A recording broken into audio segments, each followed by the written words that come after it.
Chapter 840. I originally said that I would upload the big chapter today. P.S. There is a WeChat public platform on the book in the snow. You can add me as a friend after scanning it. The villages of Tian village were scattered all over the place. There were more than 6,000 trees planted in a large orange garden. The yellow oranges produced by the oranges were the second-class tributes of the imperial palace. However, after winter the oranges were not full of fruits. However, there was a custom in the orange garden that every orange tree would leave one orange for the winter, which meant that there would be enough left to welcome the new year. No matter how bold the naughty children in the village were, they did not dare to climb the trees to steal the oranges. Every time they played around the orange garden, they only dared to look from afar. At this time the orange garden was vaguely red. A young man in a green robe who looked like a scholar broke into the orange garden. He gently flicked his fingers and some weather-beaten red oranges fell down. He held them in his arms.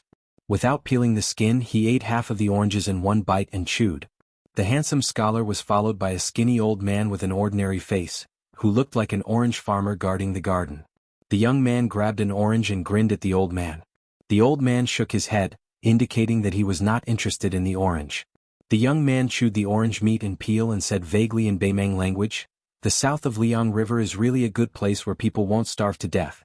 In the future, if I kill all the way here, I must get a good land from Li Mibi. I don't need to be an official." The old man glanced at the young man's back. There were 3 cocoon-like holes which forcibly blocked the injuries. 2 swords and 1 knife had penetrated his body. Fortunately, he was still alive. The young man who was seriously injured did not care. He took 2 bites of an orange and quickly finished a whole bag of oranges. He reached out and patted the dust on his clothes, which affected his wounds. He could not help but grit his teeth and gently brushed a cocoon wound on his chest with a finger. The other 2 sword holes on his body were still manageable, but the knife wound under his finger was insidious. It was caused by a hand knife, which was not inferior to his specialty, Lu Qingyin. Thinking of the girl who carried a withered sunflower, the young man felt a headache. If he had known earlier, he would have continued to fight with the black-clothed youth outside the city instead of exchanging opponents with the sword chi. At that time he only thought that the unknown girl was fierce, but she was not as powerful as Su Longxiang, who was born with a Vajra body. In Xinwu City he used a skillful sword to exchange for Su Longxiang's 2 swords with only brute force. He did not feel that he was at a disadvantage. In fact, he had a slight advantage. However, he really could not withstand the expressionless gaze of the youth who pulled out the willow shadow sword from his body. It was a pity that the short sword that he always carried with him was twisted into a piece of scrap iron by the youth. A section of willow dressed in a scholar's attire turned his head and laughed. "Old moth, I heard that Huang Qing fought with that kid until the sky darkened and the earth darkened. Just the sword alone was twisted into a piece of scrap iron by the youth?" The old man with the strange name nodded his head. Seeing that the cocoon on a willow was bleeding, he quickened his pace and stuck to his back. White thread seeped out of his fingertips and slowly weaved a cocoon on the wound of the willow. Out of the corner of the old man's eyes, there was a tall and burly figure standing on a small slope, as if he was looking into the distance. He flicked an orange from the willow and threw it to his companion who was a head taller than him. That person did not even turn his head. After catching the orange, he rubbed it in his palms and fell into a daze. It was a woman. Her figure was fat and the clothes she wore were too loose for a 7-foot man, but it still looked tight on her. She wore a Baimang woman's 5 weapons pendant on her head, and her face was smeared with yellow tassels. Unfortunately, her appearance was below average. Not only did it not add to her beauty, but it also made her look nondescript. A jade belt was tied around her waist. Hanging from it were small knives, small pouches, small flints, and many other small and practical objects. It was a dazzling array. She looked like a woman who knew how to live her life. She glanced at her, squatted on the ground, and rubbed his cheeks hard. He sighed heavily. He and 2 other genuine level 1 masters were still being chased by the little girl. Where was the justice? He and Old Moth were not only level 1 masters, but also the top figures in the spider web who were extremely proficient in assassination. If the news spread out, not only would he lose face but the spider web would also lose face. Even Old Moth, one of the 2 cocoons of the spider web, said that the little girl was born to be in this bowl of rice. However, the little girl's days were bleak. She suffered from Old Moth's cocoon bind in Murong Yang's palm, and one of her arms was crippled by him. She was not far from death, but she was still unwilling to give up. Until today, Old Moth thought that the next time she showed up, it would be the day she completely left Jianghu. Old Moth looked around and said to himself, "The little girl is proficient in Chimen Duanjia. She is an expert in both earth escape and water escape. Last time we suffered a loss by the river. Princess Murong specially chose this village with soft soil and many ditches. She probably wants to generously give the little girl a chance to end this long-distance raid, so that we don't have to worry about her. Old Moth sneered and said, "The little girl is very clever. She won't take the bait." Chapter 841. Beimang's cobweb elder, who was nicknamed Old Moth, shook his head and laughed. The young lady's methods are ingenious, but unfortunately her body can't keep up. She's continuously injured and won't be able to hold on for long. If the princess is more ruthless, she won't even give us this opportunity. With the three of them relying on each other, the young lady might have died silently on the way. It's a pity. The princess is different from us, who licks blood on the edge of our blades. She's more broad-minded. One section Willow glanced at the sturdy back of the woman and smiled knowingly. Not only is she broad-minded, but her breasts are also slightly bigger. Old Moth wasn't a sly official, but he didn't continue. After all, the young lady was a junior of the same clan who was favored by the empress. Beimang had two royal surnames, Murong Baoding, who had been famous for a long time. Among the younger generation, there were also martial arts newcomers like Yelu Dongchuang and Murong Longshui. Their cultivation realms were even higher than Tuoba Chunsun, who had just entered the Vajra realm. Although Princess Murong's looks were indeed a little out of the ordinary, she had a good reputation in Beimang. She was familiar with the local customs of Liang like a scholar from the Central Plains. What was even rarer was that even though she was a descendant of the imperial family and had absolute arts, her temperament wasn't the slightest bit disagreeable.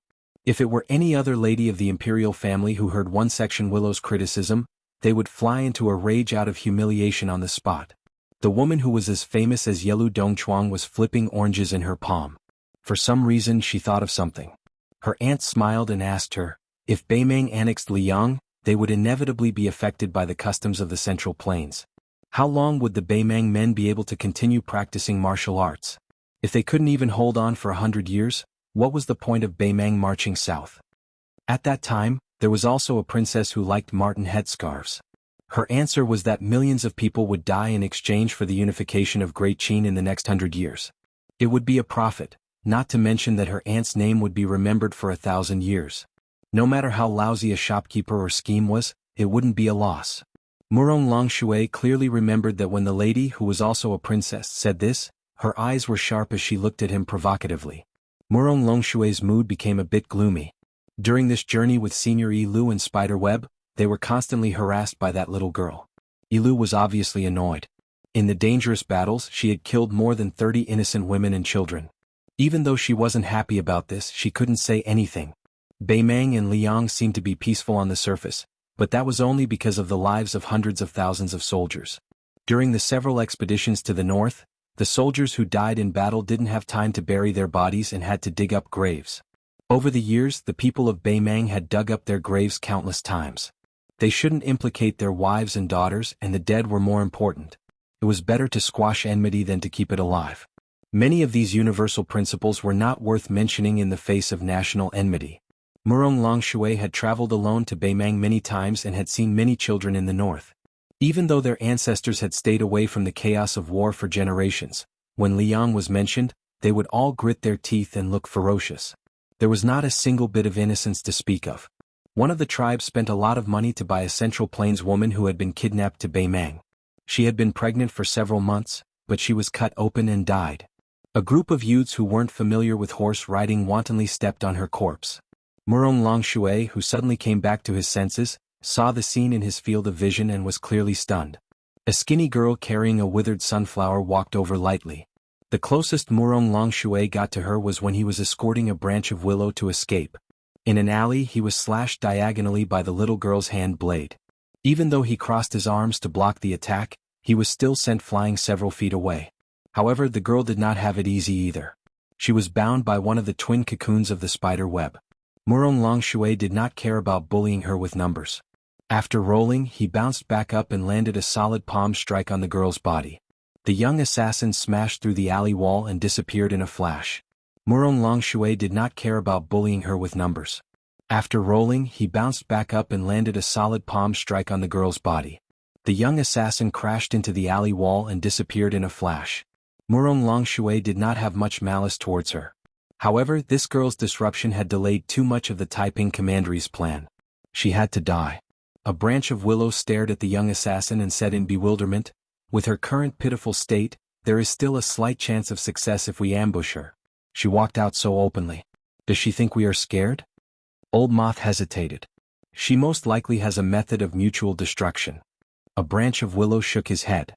"With the chaotic aura she exudes, she doesn't have that ability." Old Moth said in a low voice, "I remember Master said that there is fate above aura." A branch of willow immediately laughed. "Princess Murong, this girl is already an arrow at the end of its flight. I'll leave her to you."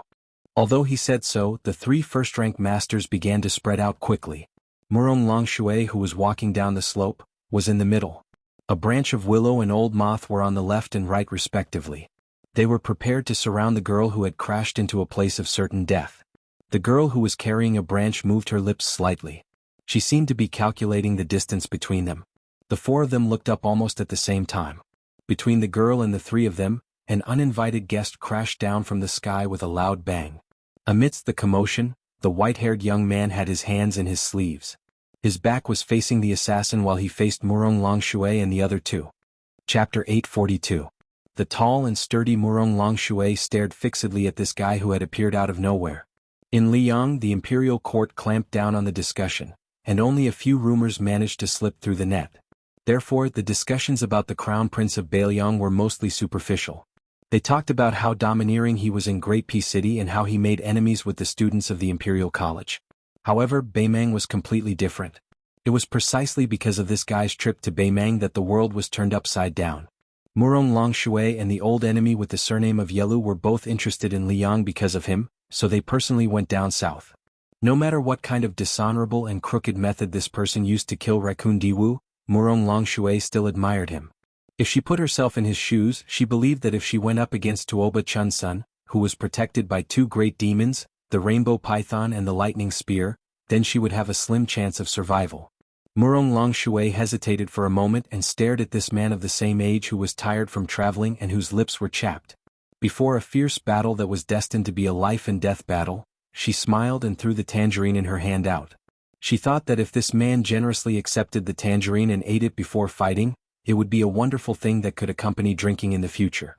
He naturally had a heroic demeanor of not caring about life and death. However, the tangerine had just been thrown into the air when it exploded, splashing juice all over Murong Longshui. Murong Longshui furrowed her thick brows. This crown prince of Beiliang was too petty. A man's Jianghu was mostly black, white and gray. A woman's Jianghu was filled with many different thoughts.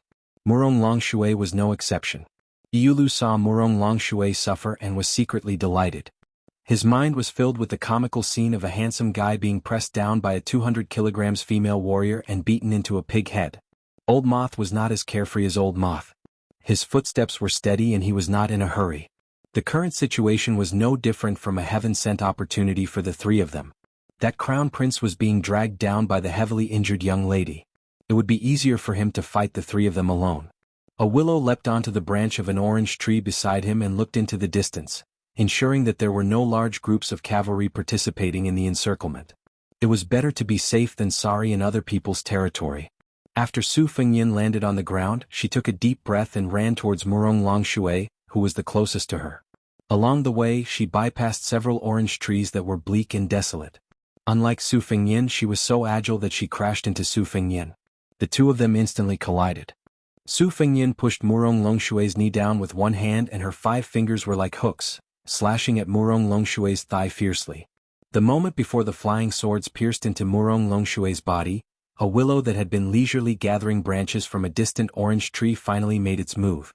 It threw branches at Murong Longshui and Murong Longshui, who were in the middle of a fierce battle, accurately blocking the attacks of the flying swords. Murong Longshui crossed her arms to protect her cheeks. The orange tree was shattered inch by inch, and the sky was filled with broken branches. Murong Longshui ignored the bone-piercing pain and rushed over to Murong Longshui's chest. In the blink of an eye, Su Fengyin made a decision that would cause both of them to lose. Not only did she not pull back her fist, she planted her feet into the ground and her fists moved smoothly. Just as all the flying swords were about to pierce into Murong Longshui's body, a willow that had been leisurely gathering branches from a distant orange tree finally made its move. It continuously threw branches at Murong Longshui and Murong Longshui, who were in the middle of a fierce battle, accurately blocking the attacks of the flying swords. Murong Longshui crossed her arms to protect her cheeks. The orange tree was shattered inch by inch and branches and leaves filled the air. Murong Longshui ignored the bone-piercing pain and rushed over to Murong Longshui's chest. In the blink of an eye, Su Fengyin made a decision that would cause both of them to lose.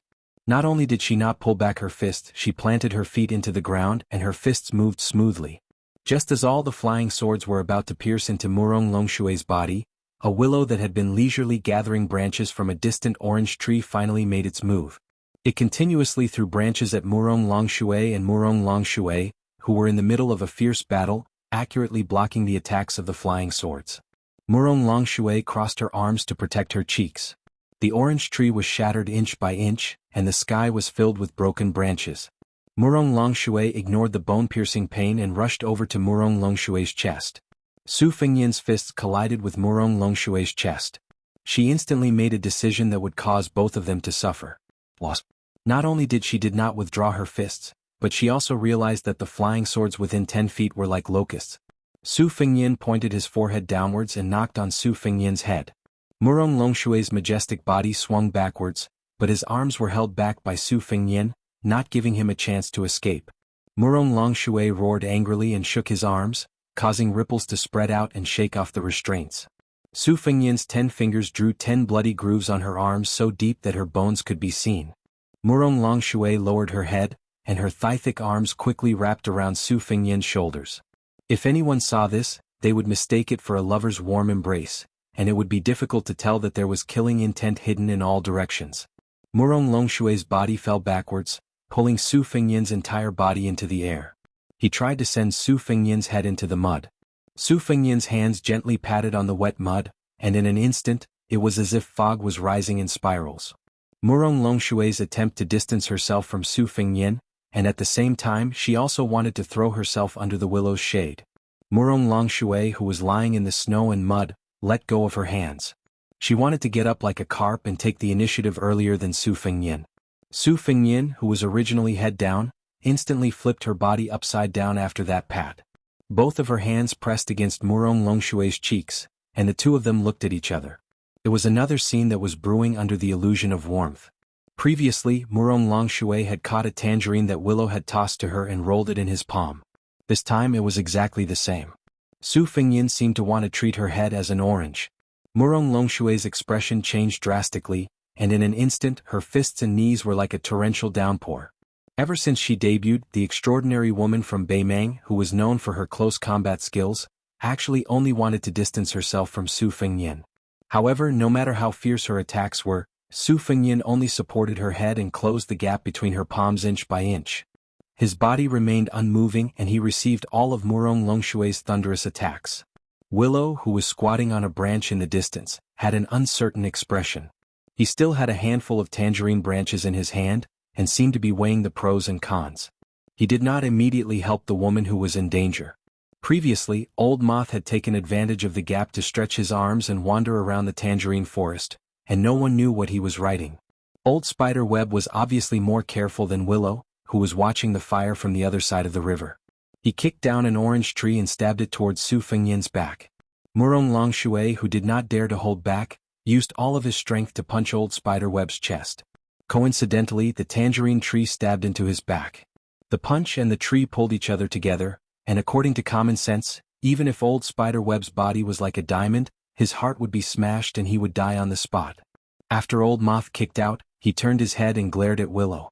Willow rolled his eyes and swept to the side of Su Fengyin and Murong Longshui. However, Su Fengyin was unexpectedly unscathed. He finally took a step back and was willing to let go of Murong Longshui's big head. His hand slid down and held her cheeks up. Murong Longshui, whose body was full of qi, was lifted off the ground. Su Fengyin slowly walked to her side and swept a leg across the Beimang Commandery Princess's abdomen. Her tall and sturdy body bent in a deformed arc in the air and then shot towards Willow, who had rushed over to rescue her. Willow ignored the Commandery Princess's precious body and fell rapidly. At the same time, Old Moth put his thumb and index finger together and drew an inexplicable straight line in front of him. No less than 100 tangerine trees were uprooted and thrown at the lone Su Fengyin, and then exploded in the air. Willow's mouth curled up and his 10 fingers played the strings. He was full of sword chi. The chaotic sword chi overflowed between heaven and earth like the Milky Way flowing in reverse, forming a cage with nowhere to hide. Su Fengyan stepped out and bent his knees slightly. It was as if he was carrying a cauldron on his shoulders. His hands lifted up into the air. With him as the center, the ground of hundreds of feet was lifted up. A rising curtain of mud faced the torrential sword chi that poured down in torrents. It was like an umbrella blocking the rain. Willow held a branch with both hands and coincidentally stabbed down at the center of the umbrella above Su Fengyan's head. Making use of the opportunity, Willow's shade. Su Fengyan looked up indifferently and stared straight at the famous killer of Beimang. Willow guessed that the situation was strange and immediately stopped his attack. He would rather give up the rare opportunity than risk his life. However, just as Willow withdrew his sword, he clearly saw a scheming smile appear at the corner of that guy's mouth. In an instant, Willow stabbed down again based on intuition. When the branch in his hand touched the space between Su Fengyan's eyebrows, Willow's heart calmed down. The branch had already pierced half a fingernail into the space between his eyebrows. Willow's eyes were sinister and wild with joy. The two of them were only a few feet apart, but the branch suddenly could not move forward at all. Willow did not lose his composure and wanted to withdraw his branch. However, a person in a red robe stepped on his back fiercely. Su Fengyan's fingers touched each other and pierced Willow's chest. Then he gently tore outwards. Willow's corpse was torn apart in the air. A large pool of blood splattered on Su Fengyan's face. Su Fengyan was still expressionless and did not say anything. He only shook his wrists and silently shook off the blood on his hands. He looked at the two remaining Beimang masters in the orange garden. Chapter 843. Seeing a section Willow being torn apart, Old Moth was flabbergasted. The great leader of the spider web, Li Mibi, had personally given the order for the three of them to work together. There was a reason behind this. Junju Murong Longshui possessed the physique of Vajra and was an expert in close combat. Together with a section Willow who was proficient in assassination, they were almost flawless. With the help of Old Moth, who was one of the two cocoons, he was an experienced man. He could add some icing on the cake or do some shady business to fill in the gaps.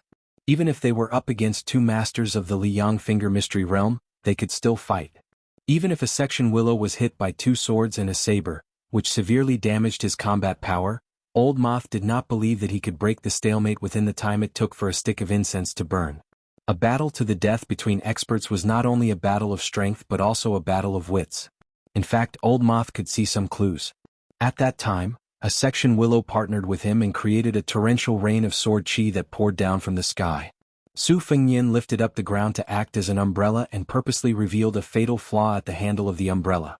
A section Willow also suspected that it was a trap and made a gesture of withdrawing his sword midway. However, for some unknown reason, a section Willow who was famous for being good at capturing murderous intents, changed his mind and decisively stabbed his sword between his eyebrows. In fact, he almost succeeded. If a section Willow successfully retreated, not to mention the great merit of the spider web, it would not be difficult for the Empress to bestow a few princesses and princesses. Moreover, the tripartite balance of power between the Beimang, Liang, and Bailiang would be weakened. Old Moth never expected that he would still be fine, while the one Willow that Li Mibi valued greatly could only die in a foreign land. It wasn't that Old Moth had never crossed a quagmire situation where his hands and feet were bound. A few years ago, he had even surrounded a finger-profound realm cultivator who wasn't willing to be recruited by Northern Mang with another cocoon. That was also a life-and-death battle. A newborn calf was not afraid of a tiger, but a middle-aged man would be afraid of death, let alone an old man like Old Moth who had licked blood from the edge of a blade for most of his life. He began to miss the canary he kept in the private courtyard of Northern Mang more and more. Old Moth always liked to pinch her body until there were strings of bruises on her body. If he had known that he would encounter the crown prince of the Bailiang who relied on an otherworldly item to reach the false state of celestial phenomenon, he would have brought along the cocoon who was proficient in many kinds of finger mysterious arts. Otherwise, he would have invited Sword Aura whose real name was Sun Xiaopu. Murong Longshui sat cross-legged on the ground. The severity of his injuries could not be seen. He smiled at Su Fengyan and said, "I heard that you met Tuoba Chun-sun on the grassland. You were besieged by him, the Thunder Spear Duambwa Erwi, and the colorful Python Brocade Sleeve Man. At that time, I reckon that you had just entered the Vajra realm. Unexpectedly, you killed one of them. I believe you, but I have always been curious about how you did it." Now I somewhat understand that my trip to Liang was not in vain. Su Fengnian leisurely walked toward Old Moth and said to Murong Longshui, that time I was chased around like a dog. Duanbua Airway's thunder spear even pierced a hole in my body. It was a bit miserable.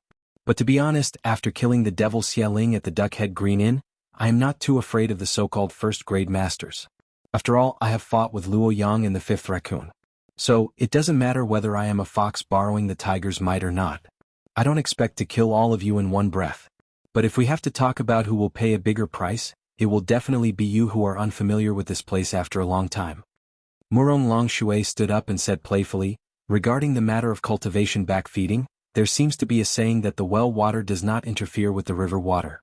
Regarding the death of the Fifth Raccoon, I once asked the Qilin spiritual master about it. The imperial preceptor said that the well water in your body has dried up and there is not a drop left. Naturally, the water from the Princess Tomb's otherworldly item will flow backward. If it were someone else, their meridians would have exploded. However, I don't know if I misunderstood or if His Royal Highness is scheming against us again. He deliberately used a trick to make it seem like your well is not dry anymore. If you continue to let the Zhu robe otherworldly item instill cultivation into your well, I am afraid that it will leave irreversible sequelae. If we take risks again and again, we will eventually lose the right path of the art of war.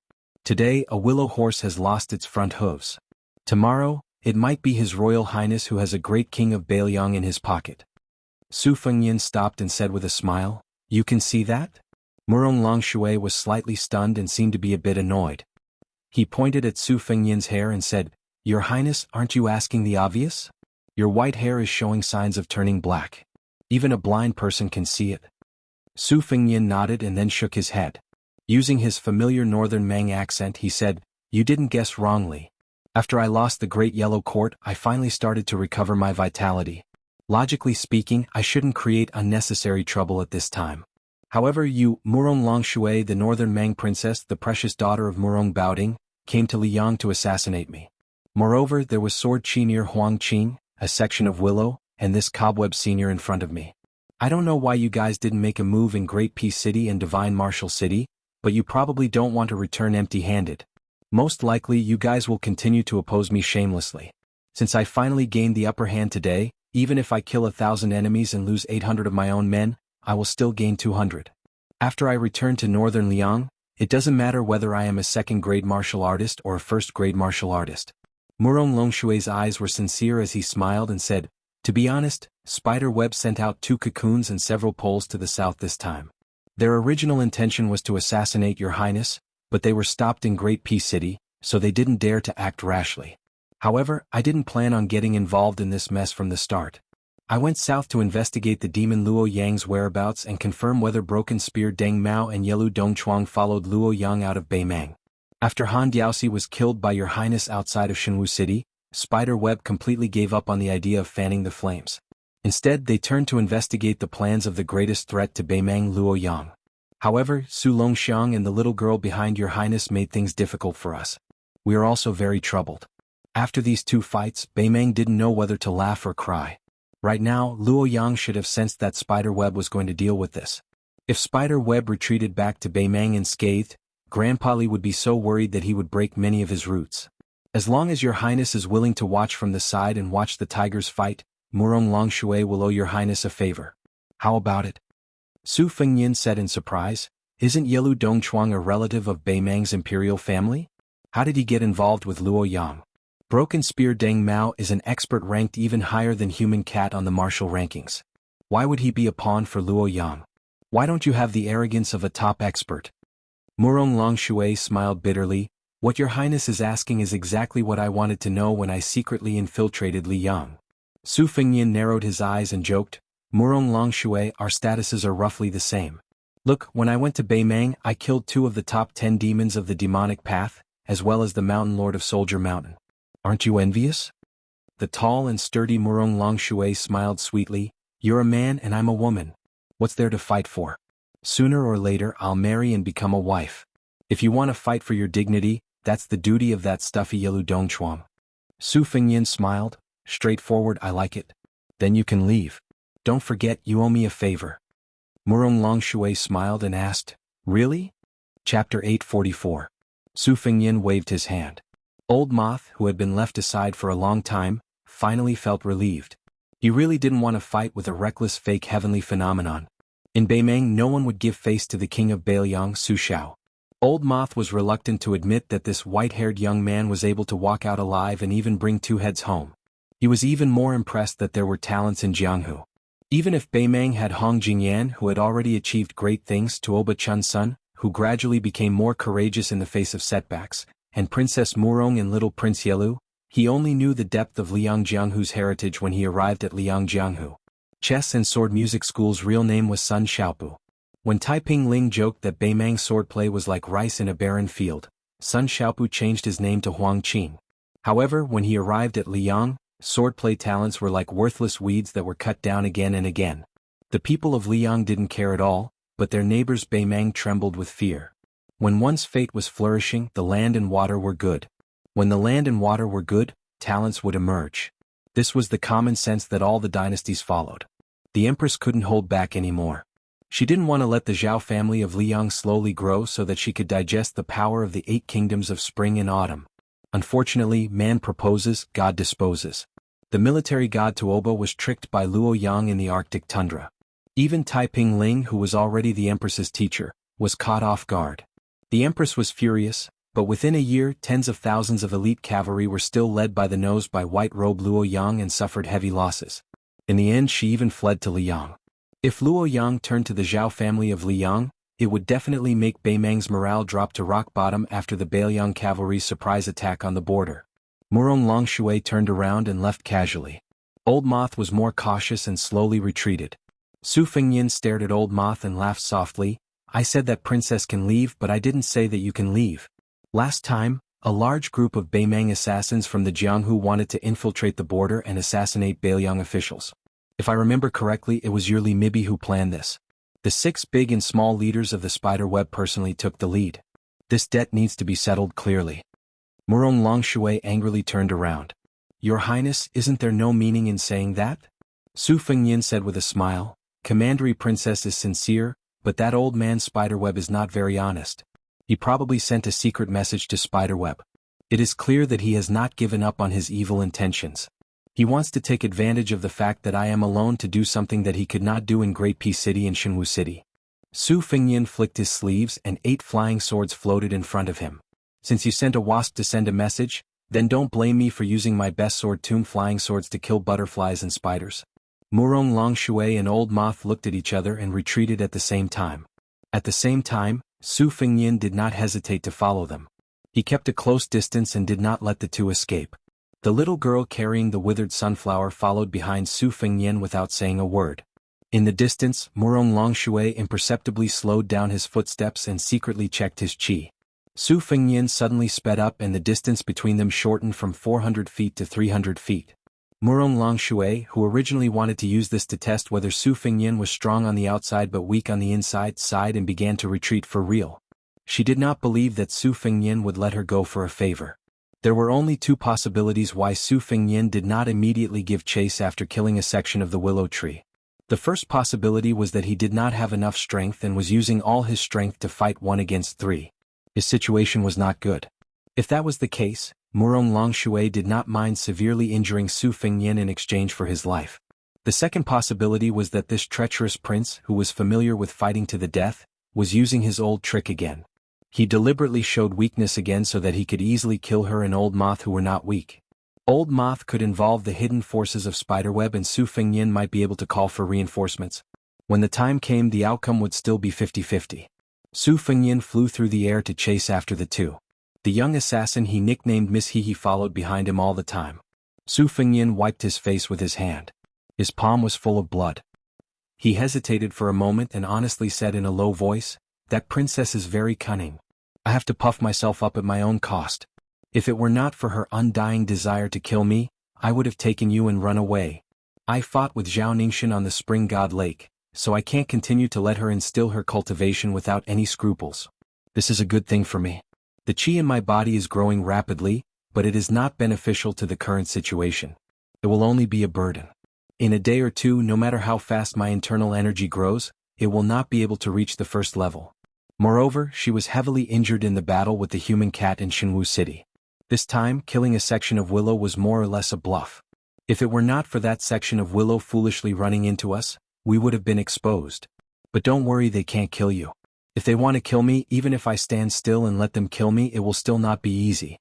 It can be said that we are in an invincible position. The only difference is how much we earn from this transaction. The young girl snorted.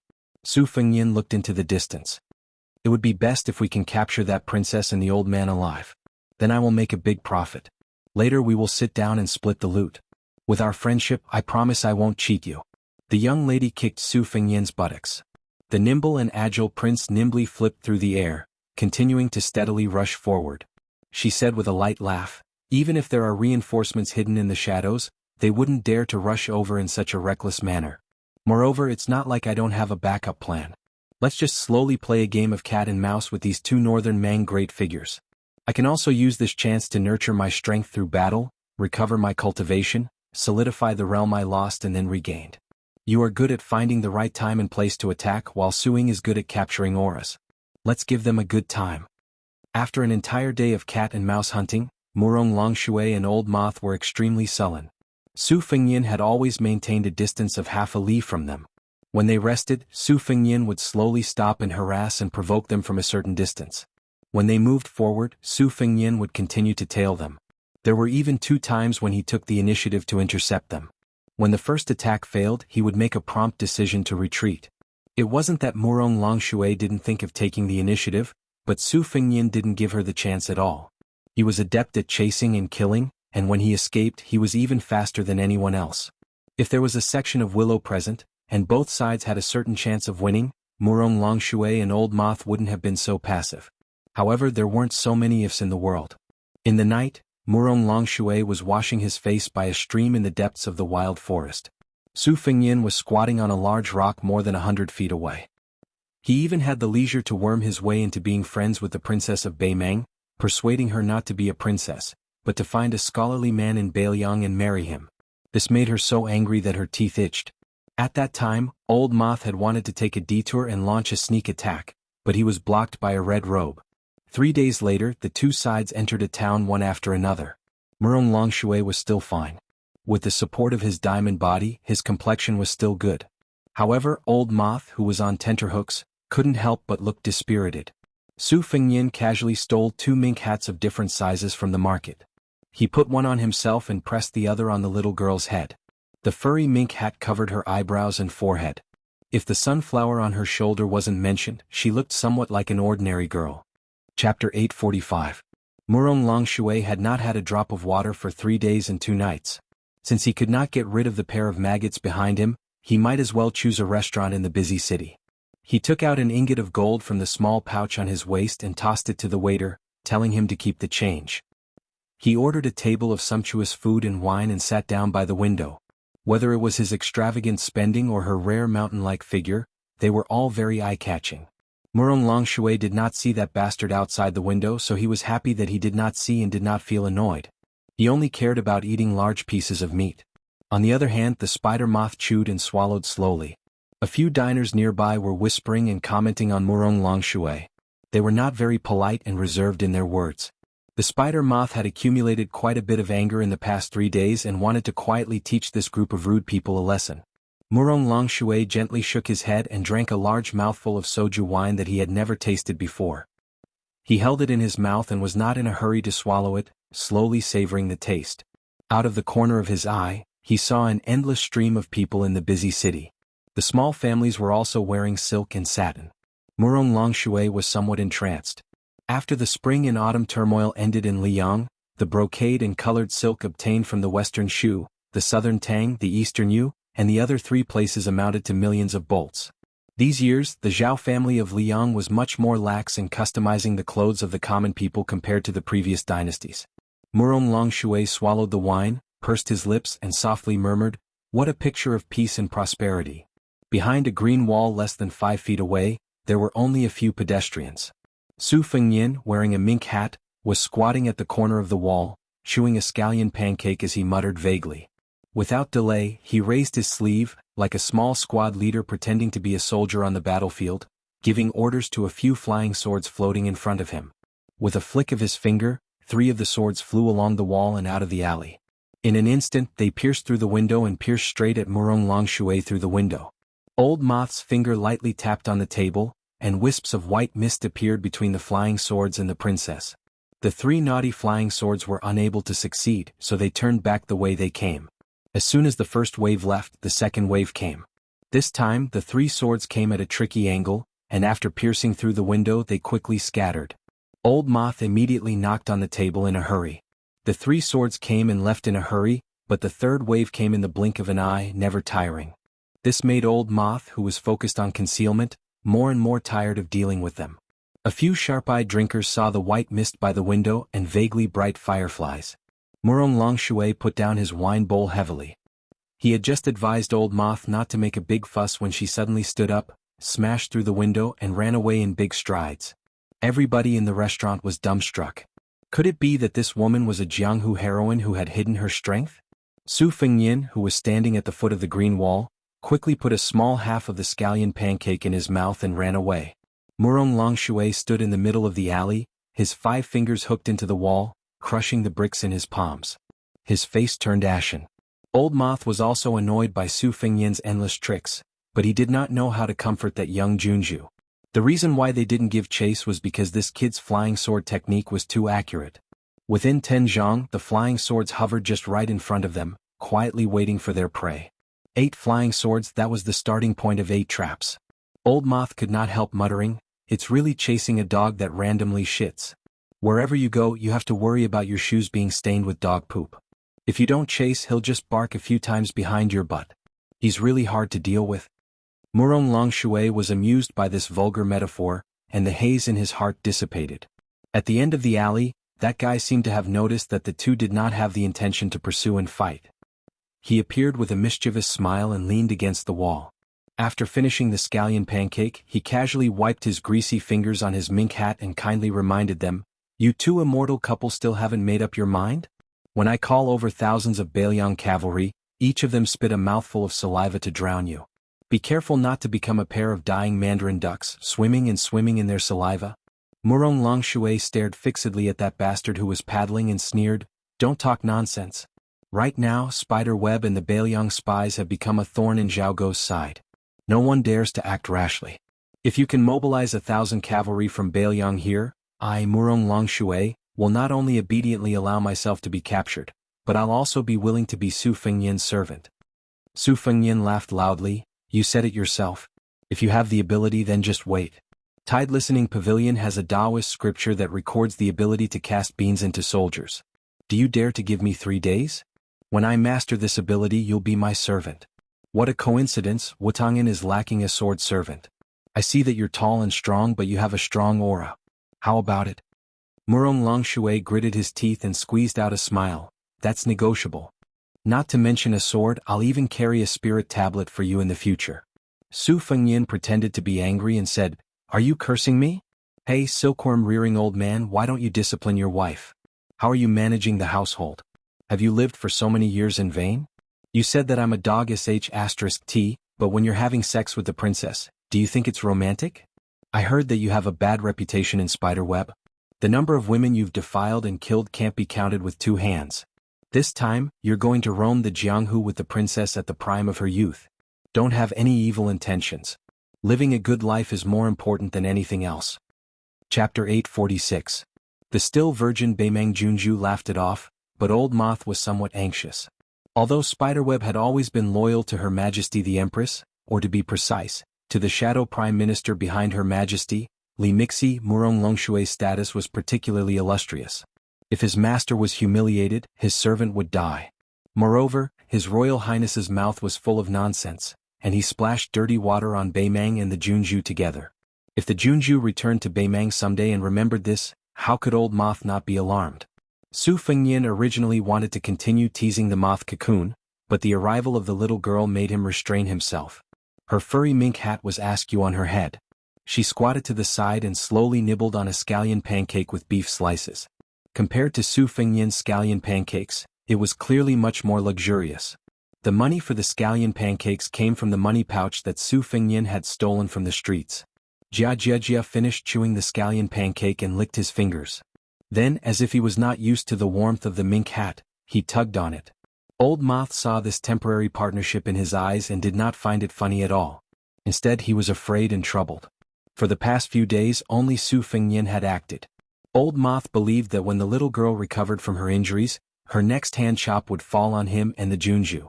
Old Moth rubbed his brandy nose and laughed sinisterly.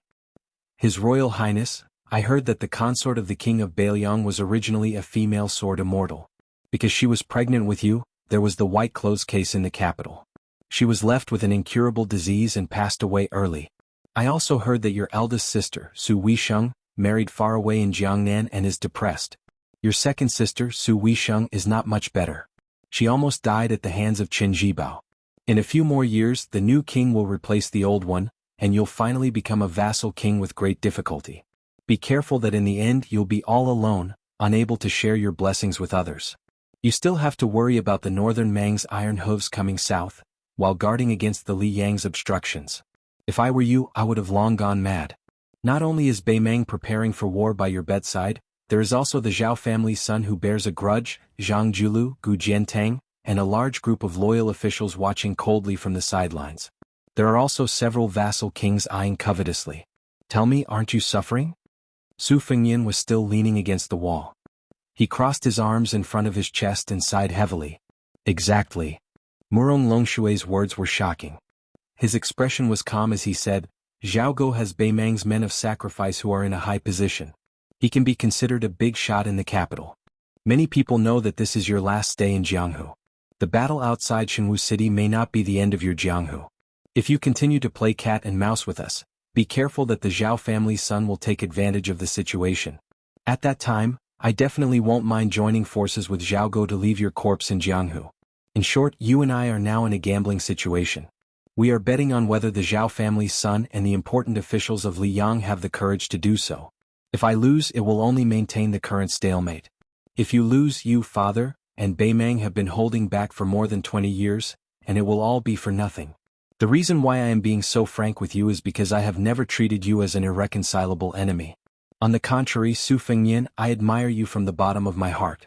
In Beimang, only Tuoba and Dongzhuo can make me, Murong Longshui, accept wholeheartedly. Su Fengnian said carelessly, accepting wholeheartedly doesn't count as accepting. Accepting a woman's body is truly accepting. Murong Longshui ignored his frivolous words and asked calmly, Are you determined to gamble with me? Su Fengnian stretched out his hand and shook it. He shook his head and laughed, It's not a gamble. Just like how Bailiang only believes in cavalry and Bailiang's blade, I only believe in what I have earned. Murong Longshui's lips curled up as he laughed coldly, Then let's wait and see. She turned around and left the alley.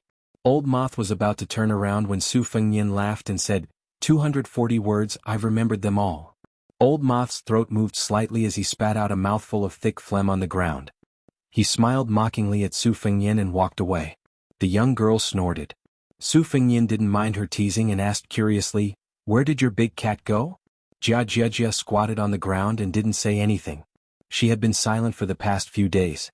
No matter what Su Fengnian asked, she didn't respond. Su Fengnian squatted down and helped her adjust her mink hat. She glared at him and put her hand back. Su Fengnian rolled his eyes and stood up. The two of them continued to follow Flower-like Jade and Spirited Jade. These were the nicknames that Su Fengnian had given to Su Fengnian and Old Silkworm Cocoon the day before yesterday. In Su Fengnian's words, this was called repaying evil with good. They passed by a stall on the side of the road where an old scholar had set up a stall to sell old books. There was a piece of calligraphy placed vertically with the words "Classical Fish" on it. It was pressed down by a green prawn copper paperweight. The old scholar saw Su Fengnian and the young girl pass by and asked with a smile, "Young master, aren't you looking for books? If you don't have enough money to buy books, old hairpins can be used as money." Su Fengnian stopped and bent down to look at the calligraphy. He asked, "Old mister, does the classical fish mean otter sacrificial fish?" The old scholar smiled and nodded, "That's right. Young master is indeed knowledgeable." Su Fengnian still lowered his head and continued to ask, Jia, all homonyms are A, 3 A's, 3 A's, 3 A's, 3 A's and 3 A's. The old scholar clicked his tongue and said, "Young master, are you talking about that Huang Longsher? This name is unlucky. It's better not to mention it." Su Fengyin looked at the expressionless little girl and then looked at the old scholar who was pretending to be mysterious. He took out a hairpin and gently placed it next to the paperweight. Old mister, take her away. No matter how unlucky it is, it's not as unlucky as being by my side. The old Confucian scholar reached out to pick up the hairpin, but the little girl slapped the back of his hand with the sunflower. His face was full of resentment. The old man smiled and said, I didn't take your hairpin for nothing. There's an old fart called Lu Hao who left the capital with a lackey from the Dongyue sword pool. He can enter the city in less than an hour. Su Fengyin nodded and asked, how is Xianxia Valley? The old man actually told him everything he knew. They're still waiting. The two old men whose ages added together are more than 200 years old are staring at each other like tortoises staring at mung beans, slowly wasting time. But in my opinion, no matter how strong his sword is, it's still not enough. What else do you want to ask? Ask them together. Zhao Huangchao the cowardly turtle? Lu Songtao who's suffering from qi deviation? Or Dong Tai who rides a donkey to see the mountains and rivers? Or Luo Yang who helps people find deer? Su Fengyin hesitated for a moment and said with a smile, forget it. You two should pack up and leave as soon as possible. The old man smiled playfully and said, you're really not afraid of death? Su Fengyin said helplessly, once you leave I'll quickly run away. The old man laughed loudly. That's true. He stood up and withdrew his smile. He gently picked up the paperweight and placed it under his armpit. He shook the calligraphy and glanced sideways at Su Fengyin. She took the fate of Mount Longhu's Zhao Xuansu for you. Whoever started the trouble should end it. You brat, hurry up and restore the Great Yellow Court. Otherwise, if she dies in 3 years, I'll make you and Bailiang suffer even if I break the rules and go against my will. Of course you can't die today. Even if you do, you can only die in 3 years. That's why I called for a helper. The little girl didn't drag her feet at all and didn't even look back. The old man walking side by side sighed, how heartless. Don't ask for the hairpin back. The little girl sniffled. The old man suddenly laughed. The mink hat is not bad. It looks festive. The little girl pulled down the furry mink hat that covered her forehead and covered her entire face. Su Fengyin stood where he was and quietly watched the two leave. Before long, he turned his head and saw the white-clothed Luo Yang slowly walking over from the opposite end of the street. Chapter 847. Chapter 2 is after 11 o'clock. P.S. Every day, a hero will be selected on WeChat's public platform and a physical book with a signature in the snow will be given out. It's easy to add a friend. There's a QR code on the page of the book in the snow, or you can search for Fenghua 1985. Su Fengyin pointed at the green-robed swordsman who was leading a horse on the street and smiled. If I'm not wrong, that should be Song Nianqing from the Dongyue sword pool. Luo Yang said calmly, so what? Su Fengyin was afraid that she would not take it seriously and look down on the heroes of Jianghu, so he patiently explained with a smile, this guy is not a fame-seeking swordsman. His Xian Finger realm in swordsmanship is much more solid than the Taoist priest's Xian Finger realm. He's one of the few grandmasters of swordsmanship in Liyang. Moreover, Song Nianqing's skills are in harmony and he's proficient in the 3 doctrines. He's not a brute who only knows how to use brute force, so he'll be hard to deal with.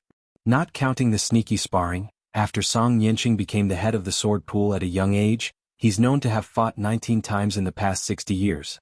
Every time he would change his sword and move. One time he brought 12 swords to compete with Wang Xinji in the martial emperor city. Of course he didn't win, but it was said that the fight was very grand. In the current Jianghu, Wang Xiaoping of Wudong, Qi Xianxia of Longhu Mountain, and Wu Luding of Wu family are all slightly inferior to him. Don't take it lightly. This time he brought 14 swords in one go. It's obvious that he's going to risk his life. After losing to Wang Xinji, he's been in seclusion for years. His realm must have improved a lot. You should pay more attention to him. Don't treat him like a cat or a dog. However, Luo Yang's words made Su Fengyin choke. Can he be compared to Dong Tai? Su Fengyin's eyes and ears were very clear. He didn't know why he didn't notice Lu Haosher's presence. Could it be that this old dog from the Zhao family thought that Song Nianqing alone was enough to kill him? The sword mound of the Wu family and the Dongyue sword pool had never been regarded as factions of the martial arts world. Aside from the fact that few people from both sides traveled to Jianghu, the other reason was that these 2 giant trees of the sword forest were simply too tall.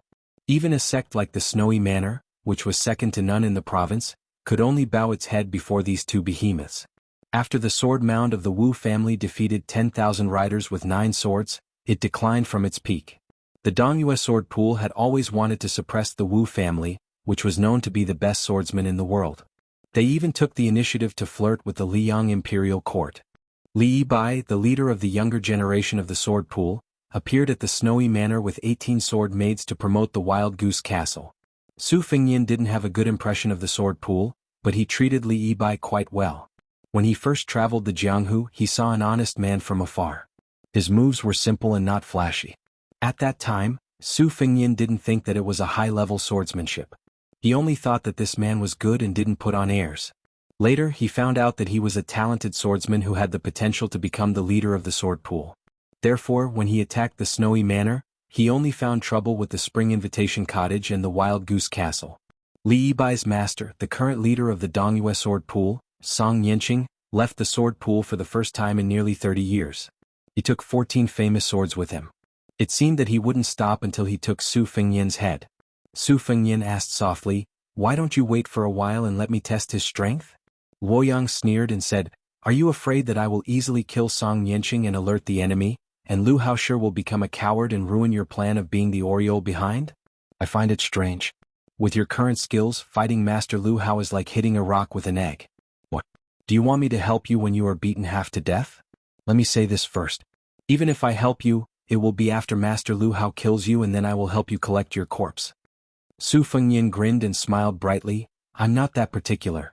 I just feel that since there is going to be a fight, there is no reason for me to hide in the back." Luo Yang clicked her tongue and said, "I remember now. Outside Dunhuang, someone defended the city gate with a sword and blocked hundreds of cavalry. Then he swaggered into the city. How impressive." Su Fengyin said shamelessly, "A real man doesn't talk about his past glory. Why are you talking about this?" Outside the window, groups of armored cavalry appeared on the street. Without any explanation they drove the people out of the city. At first there were some rich noblemen and scholars who cursed and swore. In the end they were smashed to the ground by the end of their iron spears and dragged away like dead dogs.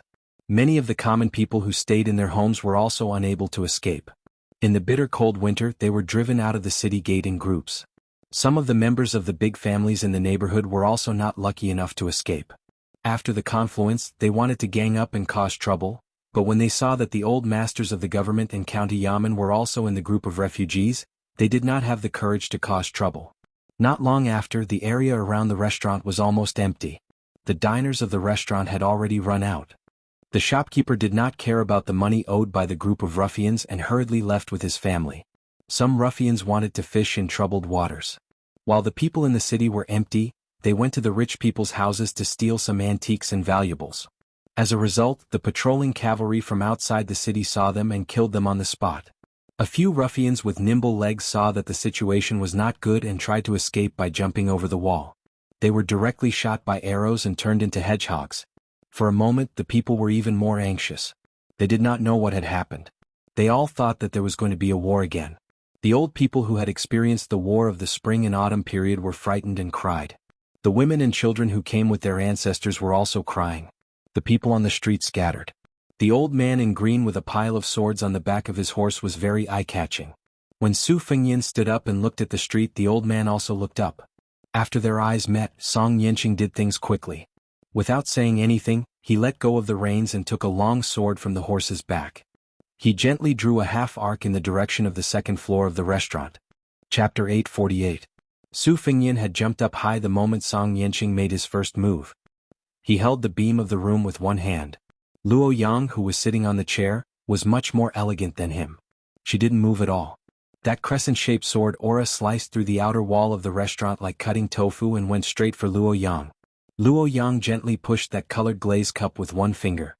It slid forward an inch on the table. The person, the table, and the chair were like a fish cutting through the ripples, forcing the sharp sword aura to slide to the sides. This sword aura cut through the back wall of the restaurant and pierced through the clouds for more than 30 meters before it slowly dissipated. Half of the restaurant slid down at an angle. Some tiles and broken wood bounced off several meters away from Luo Yang. Su Fengyin naturally wouldn't fall with the collapsed restaurant. He let go of the beam and landed beside Luo Yang. He glanced at this woman who made him speechless and didn't know what to say. Su Fengyin could take Song Yanqing's probing sword attack head-on. Of course, it wouldn't be as easy for him as it was for Luo Yang. Moreover, Song Yanqing's first move was more of a greeting than a fight. It had the flavor of the sword pool welcoming guests with peaceful means before resorting to force. After reaching the finger-profound realm, his control of qi was much better than that of the Vajra realm. Luo Yang played her flute beside the spring god lake. She could sense the level of everyone's realm through the flute's sound. Was this trick? Only Luo Yang dared to take Song Yanqing's sword attack head-on. After Song Yanqing's first move, as long as the opponent took it head-on, he wouldn't be able to accurately deduce the opponent's realm. Instead, he would be able to roughly know the opponent's realm. Then, the second and third sword attacks wouldn't be inferior to the opponent's, which would be more beneficial to his sword heart illumination. The restaurant became like a simple tavern without any shelter, revealing the man and woman on the second floor. Song Yanqing was just like the rumors. He immediately sheathed his sword and placed one hand on the other scabbard. He asked loudly, "This old man is Song Yanqing of the sword pool of Dongyue. May I ask who is upstairs?" The person the old grandmaster asked seriously was naturally not His Royal Highness, who the world knew. In the Jianghu, regardless of whether it was an expert or a novice, most people had the habit of asking about the details of their opponents. What their nicknames were, who their masters were, and what their backgrounds were. This wasn't an unnecessary move. Apart from those nobodies who liked to give themselves famous nicknames that could be ignored, the rest of the people in the Jianghu were quite rare to have nicknames that weren't vulgar. They all relied on their abilities in gold and silver to earn their nicknames. Everyone in the Jianghu was in the same profession. Whether it was to make a living or to make a living, being kind to others wasn't a wrong thing to do. When faced with people who had been famous for a long time, most people didn't want to offend them to the point of death. Therefore, many people in the Jianghu who didn't know when to back down would often be able to turn hostility into friendship after a word of disagreement. In fact, they didn't even fight, but they still glorified it as no discord, no concord. Those who were popular in the Jianghu were definitely old foxes who were good at making friends from both sides. Even if the hotheads had good cultivation, they didn't understand the principle of not looking at the monk's face and would often suffer many unnecessary losses. Many Jianghu people who had a bright future were stubborn. They didn't know when to advance or retreat after provoking rich and powerful enemies, and in the end they didn't even know how they died. Song Yanqing, who was one of the top swordsmen in the World Sword Forest, was no exception. That young woman in white really shocked him. Since when did Li Yang have such a woman who hid her strength so well? Su Fengyan coldly snorted and said, "She's my friend." "What's wrong?" Luo Yang glanced at Su Fengyan from the corner of her eyes. How could she not know this guy's little scheme? If she bluntly revealed her identity, she was afraid that no matter how conceited Song Yanqing was, he would have to think twice. Then this guy's wishful thinking might not be successful. Su Fengyan was still singing a one-man show. "Surname Song, if you have the ability, then try to climb the tower. Don't try to worm your way into being friends with us. In the past, you carried 12 swords to Wu Wu City, but didn't you come back empty-handed?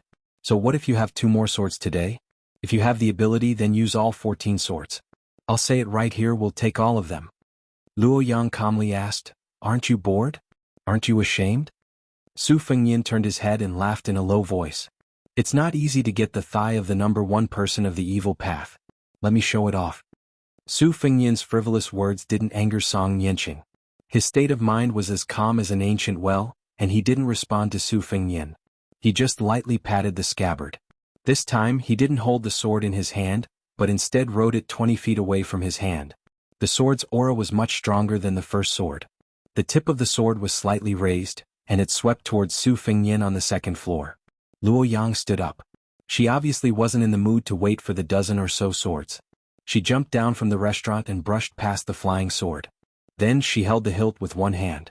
The long sword vibrated incessantly, and the sound could be heard all over the city. Song Yanqing grasped the third sword hanging on the horse's back. He didn't panic because Luo Yang had caught his unsheathed sword. Instead he smiled knowingly. This sword was called Hoary Head. People of the world couldn't escape the fate of separation when they turned white. When the sword and the sword's aura were unsheathed, they were separated. Breaking one of them wouldn't affect the overall situation. Song Yanqing's second sword was originally pointed at Su Fengyan, but the sword's aura was drawn towards the beautiful and valiant woman in white. Moreover, the white sword didn't differentiate between the two. As long as Su Fengyan hastily attacked, any impact and qi he exerted on the long sword could be transferred to the sword's aura. This was the essence of the hoary head sword. If one was the first to sense the sword's aura and block it, the same principle would apply. Luo Yang suddenly clenched her 5 fingers, and the long sword in her hand suddenly stopped wailing. The perfect sword embryo was broken, but her means were swift and fierce. It was tantamount to adding fuel to the fire for the sword's aura lurking in the dark. Su Fengnian didn't realize the mystery until the sword's aura suddenly approached. He cursed. It wasn't clear whether he was cursing Song Yanqing for being treacherous or blaming Luo Yang for deliberately tricking him. 8 flying swords came out of her sleeve like a thunder pool.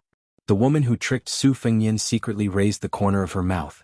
She held the long sword that had completely lost its spirit upside down, landed lightly on the ground and ran towards Song Yanqing. The sword's aura in her hand soared to more than 10 feet. It was as thick as the mouth of a bull and like the tail of a comet. It was domineering. Song Yanqing was shocked. He was only holding the sword in his right hand, but he immediately added a sword to his hand. Luo Yang, who was holding the long sword upside down, released the hilt and threw the long sword and the sword's aura at Song Yanqing. In fact, it was more like a smash. Chapter 849. The sword and sword chi were like a painter splashing ink onto the ground. The sword chi was so strong that before Song Yanqing's second sword could get close, it had already been crushed into powder. Song Yanqing did not retreat but advanced instead. His feet were only a few inches off the ground and he advanced more than 10 feet. When he stopped, he twisted his toes, and the new pair of plain green cloth shoes slid on the ground, kicking up a cloud of dirt. His left hand held the sword behind his back, and his right hand held the sword in front of his chest. He then pointed downwards, and the tip of the sword went from downwards to upwards, pressing against the bottom of the sword chi. The sword in Song Yanqing's hand gradually bent, and bit by bit, he changed into the collapsing sword style. The tip of the sword was not higher than his head, and with a light shout, he actually flicked the condensed sword force over his head, landing on the street and creating a bottomless pit. The sword pool sect master's sword did not straighten, and maintained a slightly bent collapsing sword style. He let go of the sword, and before the sword fell, the tip of his left hand collided with the middle of the sword that was hovering in the air. There was a clang like the sudden sound of a temple's morning bell, melodious and loud. Luo Yang moved forward at a moderate pace, and with a casual wave of her arm, she blocked the sword chi that came from the collision of the swords. Song Yanqing quickly changed from a straight collision to a horizontal one, and the second sound was like the evening drum, extremely dull. Striking the morning bell, striking the night drum, the sound of the drum kills, the bell absorbs the soul. Song Yanqing had secretly entered the Jianghu 20 years ago, and when he was traveling he stayed in a nameless ancient temple and learned it after hearing the morning bell and evening drum. Song Yanqing repeated the boring collision without stopping, and in an instant he had struck it 108 times. Luo Yang continued to move forward, and in the end she was even stingy with raising her hand. There were continuous explosions in front of her, and everywhere she passed, the sound of the bell, drum, and sword would destroy everything.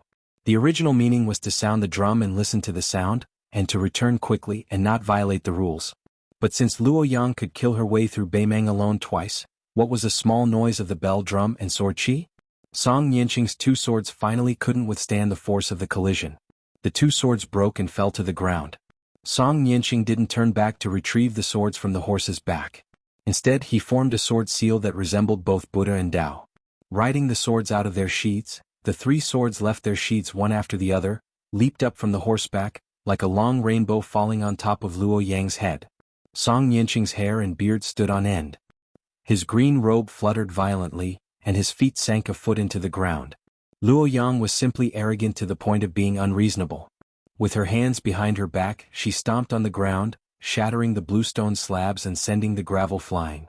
It was exactly the same as the first battle with Dong Tai in Dunhuang City. However, at that time she stomped on the ground, shaking up thousands of raindrops to form 1,000 white swords. Every time a sword pierced towards her, it would be deflected by a stone a few feet away. In the 30 steps that Luo Yang had taken, the 3 swords had already returned without any results more than 60 times. The tips of the swords had long been broken, and the distance between her and Song Yanqing had shortened to less than 10 feet. Song Yanqing pressed his hands down, and the 3 swords that were half of their original length pierced towards Luo Yang at the same time, making a final struggle. Luo Yang brushed her hand and casually grasped the 3 flying swords that were like arrows at the end of their flight. She continued to move forward slowly. However, unlike the first sword that was crushed by her on the spot, the 3 swords didn't lose their vitality in her hand. Instead, the sword chi grew like bamboo shoots after the rain, thriving and thriving.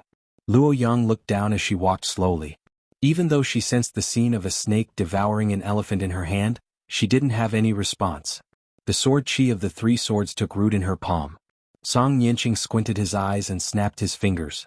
That old horse was familiar with its owner's habits. It trod lightly on its hooves and came to the side of the elderly man. Song Yanqing took out the only sword with a sword tassel among the 14 swords. The sword's body was as clear as a mirror, which was why it was named Zhao Dan. Back when he ascended Marshal the Arch City with the 12 swords, Song Yanqing was just a rookie of the sword forest that had just entered the pugilistic world.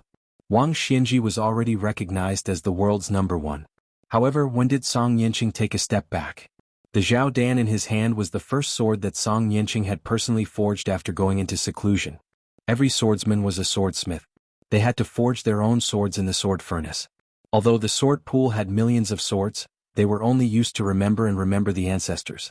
Ever since Song Yanqing, the sword pool didn't allow any of the sect's juniors to revere the past and belittle the present. This was why many visitors to the sword Dao all sighed that the sword pool no longer has any ancient swords. With the Zhao Dan in his hand, Song Yanqing's heroic spirit was overflowing. His sword heart was even clearer. The white-clothed woman walked forward step by step. It seemed like she didn't take the initiative to make a move. She was forced by the situation. However, Song Yanqing wasn't relaxed. She didn't stop at each step. The more leisurely she walked, the greater the disturbance it caused to Song Yanqing's mental state. Song Yanqing didn't take any other swords and only took the Zhao Dan. Wasn't this a sign that he valued that woman? Chapter 850. While Song Yanqing was accumulating his power, he looked at the woman of unknown origin. The previous 3 swords were named Time, Place and People. They were specially designed to deal with Shen Qi and even celestial state masters. They could forcibly absorb Qi and become stronger when faced with a strong opponent. Every time Song Yanqing comprehended a move, he would forge a new sword. He had been diligent in forging and nurturing swords all these years. He had poured a lot of effort into each of the 14 swords, complemented by original sword moves. They were all worthy of being called new swords. They were truly unprecedented. If an opponent of the same state underestimated him, he would definitely suffer a great loss. Song Yanqing had originally hoped to nurture 20 swords in his life and leave the final battle to Dong Tai or Wang Xianji. However, he could not disobey the emperor's order. He had to break out of seclusion and wander the Jianghu in a green robe with swords. However, he did not think that the crown prince of Bailiang could bear the 14 swords. Song Yanqing suddenly widened his eyes. Time, place and people. What's the harm in giving them all to you? The woman in white sneered. Her chi poured into the 3 swords like a flood. The purple, yellow and white sword chi, as thick as an arm, circled wildly in her palms. The 3 swords suddenly cried out. It was a happy thing for a hungry man to eat his fill. However, if he died from eating too much, it would be a tragedy. The 3 shockingly chaotic sword chis instantly vanished into thin air. Song Yanqing exclaimed, "What a celestial state! Good, good, good." The 2 were only 70 or 80 feet apart. Instead of being angry, the sword pool sect master smiled. He closed his eyes and gently touched the sword of courage in front of his chest with 2 fingers. He muttered to himself, "Old brother, the 7 swords who walked in front of you didn't die in vain." Luo Yang clapped her hands and laughed. "Dongyue sword pool has hundreds of years of history and this is all you've got?" Song Yanqing did not open his eyes. He smiled and said, "Watch me carry the lamp to see the world." The old man in a green robe handed out his sword. The next scene was not shocking. In the eyes of outsiders it would only be funny. It was like a child who had just started to practice swordsmanship. He could barely lift the heavy sword in his hand and staggered around. His steps were messy and the momentum of his sword was distorted. Although his figure and sword moves were chaotic, his speed was extremely fast. In the blink of an eye, the distance of 70 to 80 feet had been reduced to a distance of 2 sword moves. When people practiced swordsmanship, their seniors and great teachers would always advise them not to be controlled by the sword. That kind of swordsmanship would never amount to anything. Song Yanqing, who could be counted as one of the few great grandmasters in the way of the sword, did the opposite. He moved with his sword. There was no majestic sword aura that surged like a bull, nor was there a vast and righteous sword will. Just like that, he arrived in front of Luo Yang. Luo Yang frowned and shot out a palm. Under the influence of the sword of Zhao Dan, Song Yanqing actually dodged Luo Yang's palm. The tip of his sword was aimed at her shoulder. For the first time, Luo Yang left the central axis of the street. She took a step sideways and pinched the tip of the sword of Zhao Dan with 2 fingers. Before Luo Yang could exert her strength, the tip of the sword twisted. Song Yanqing's body spun and a splendid sword flower blossomed. Luo Yang flicked her finger. Song Yanqing withdrew his sword and turned half a circle to attack Luo Yang's back. This time Luo Yang did not attack. Her feet did not move and her body fell backward. The sword had clearly missed, but the sword chi exploded like a firecracker where Luo Yang fell. Luo Yang's feet were still on the ground, but she turned her body to the left and barely dodged the sword chi. However, Song Yanqing did not show mercy. His long sword continued to entangle endlessly. For a moment, the sword chi around the two of them was like a cloud. It was too much for the eyes to take in. Luo Yang finally took a step forward. The sword chi of Zhao Dan in Song Yanqing's hand also began to show its magnificence. The ground of the street and the buildings on both sides of the street were smashed into pieces. Dust rose everywhere. Luo Yang walked and stopped, allowing the majestic sword chi to wreak havoc. She smiled and said, "It seems to be traceless, but in fact, it follows the winding of the world's dragon veins. It can be said that I have touched the threshold of the celestial state." The two of them resumed Luo Yang's position in the south of the northern Song dynasty. The demoness in white who disturbed the Jianghu of Beimang and Liang held the sword to her neck tightly. Song Yanqing suddenly opened his eyes and shouted angrily. He took a step forward and pushed the tip of the sword 3 feet forward. Luo Yang calmly took a small step back. The tip of the sword was less than 2 feet away from her neck. The abundant upstanding chi that came out of the sword messed up 2 strands of hair on her temples. Her sleeves fluttered as she held the sword. Luo Yang, who was not flustered at all, ignored the blood flowing from her palm.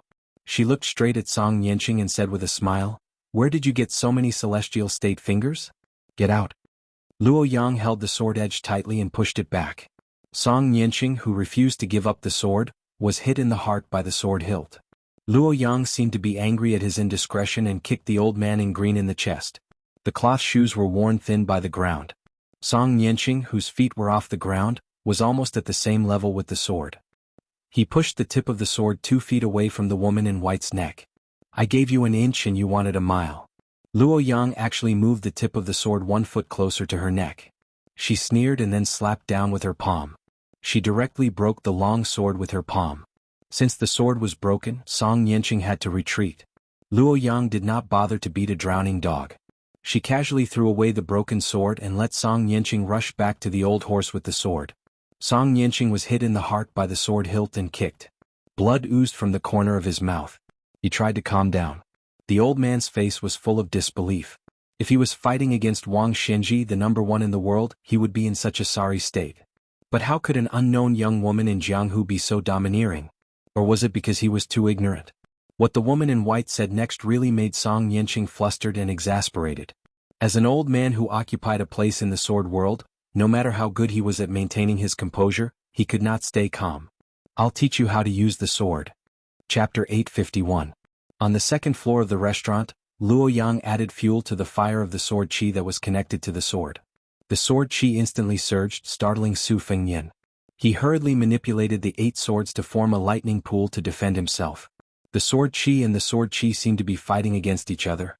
The sword chi struck the flying swords, producing incessant tinkling sounds. Su Fengyan's actions were also unexpected. He was not in a hurry to destroy the sword chi. Instead, he fought and retreated. He moved around on the second floor, chipping away at the sword chi bit by bit until the sword chi was completely eliminated. After that, Luo Yang went downstairs and pressed on. Song Yanqing could not care less about the person upstairs. The 2 swords of Morning Bell and Evening Drum, followed by the 3 swords of Favorable Timing, Favorable Location, and Favorable Person, followed by the sword Illuminating Courage, totaling 8 swords.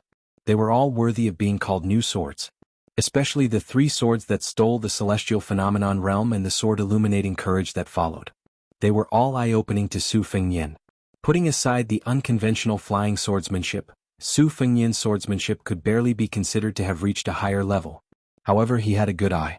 Song Yanqing of the sword pool handed over sword after sword according to the prescribed order. Even though Su Fengyan had been carefully guarding against Master Lu Hao who was hiding in the shadows, he did not dare to take his eyes off of it. Looking at swords was like admiring calligraphy. A layman might only think that the calligraphy was written with dragon and snake strokes, but if it was him holding the brush, he would not be able to grasp the essence of calligraphy. This was why most people in Jianghu wanted to be guided by a master. Su Fengyin was like a spectator who often watched calligraphy. Some of the calligraphy that entered his eyes were graceful and charming, some were clear and vigorous, some had a solemn atmosphere. However, they all happened to be pleasing to him. Su Fengyin had an arrogant thought that no one knew about. He hoped that one day he could forge a furnace and form a sword altar in a large peak. There were not many trees on the peak, but they must all reach the sky. Su Fengyin glanced at old Ma, who was carrying a sword on his back on the street. He wondered if Song Yanqing's remaining 6 moves could cross Xianxia and reach celestial phenomenon. If he stayed at Xianxia, it would be impossible for him to hurt Luo Yang. Luo Yang was not a member of the 3 sections. She was a real martial artist. Like Wang Shenji, she was extremely domineering. She had fought Tuoba Bodhisattva, Deng Tea, and Hong Jingyan, who were the top 5 experts in the new martial arts ranking. She had even pulled Hong Jingyan down from the 4th position and replaced him. Against such a flawless demoness, even Celestial Phenomenon Sword would not have a 50% chance of winning, let alone Shenji. After a short moment of anger, Song Yanqing sighed and said, "This old man has poor eyesight and has been in seclusion all year round. I didn't expect to become a frog at the bottom of the well. Only now did I remember that there was a woman in white blocking useless monk by the green crossing river. I finally guessed your identity. I don't know if it's too late." Luo Yang said she wanted to teach Song Yanqing a sword, but she did not take out a sword from anywhere. She also did not use any external object to make a sword. She just put her left hand across her chest with her palm facing up and her right hand slowly pressed down. Song Yanqing, who was standing beside the horse, looked up at the gray sky. He wiped the 6 swords hanging on the horse's back. The swords were not out of their sheaths. 3 swords pointed to the ground while the other 3 hung in the air. They fell randomly in all directions, looking messy. Song Yanqing muttered to himself, "This old man has been holding a sword all his life." He only saw it as a troublesome matter to pass on the incense. He was afraid that it would delay the progress of his swordsmanship. 40 years ago, he had a hint of enlightenment and almost achieved the sword of celestial sword. 20 years ago, by chance, I was watching the sea of clouds rise and fall in a blessed place. A red sun rose from the east as if it had suddenly jumped into the world. I was touched again, but I still gave up on that sword. Since then he went into seclusion. He only wanted to progress step by step. He wanted to enter celestial phenomenon before becoming a celestial immortal. Gradually he learned that this old man was born in the sword pool. The first sword he chose was a peerless sword. The first sword manual he received was a top-notch secret manual. The first time he cultivated his inner strength was also a peerless heart mantra. The master who taught me swordsmanship was a grand master of swordsmanship. Everything went smoothly for him, but his swordsmanship cultivation was left far behind by some people who came from the countryside. Only then did he know that everything would cry out when there was injustice. This old man did not have any injustice in his heart, so how could he resonate with heaven and earth? Luo Yang did not care about Song Yanqing's enlightenment, nor did she care about the 6 swords standing between heaven and earth. Her palms seemed to be pressed together, but there was still a gap. A vision of heaven and earth. Su Fengyin sucked in a breath of cold air. The highest point in the city was the bell tower of a Taoist temple. The sharp eaves of the tower seemed to be pressed down by an invisible celestial being and snapped. Immediately after, the bell tower collapsed in an unusually smooth manner. The 1,000-year-old tower in the city, second only to the bell tower of the Taoist temple, also began to collapse. All the taller buildings in the city began to collapse together, showing a scene of being cut down by a knife. The huge city was like a piece of tofu on a chopping board, easily cut by a knife. The more it was cut, the thinner it became. In the blink of an eye, Su Fengyin did not dare to stay on the 2nd floor.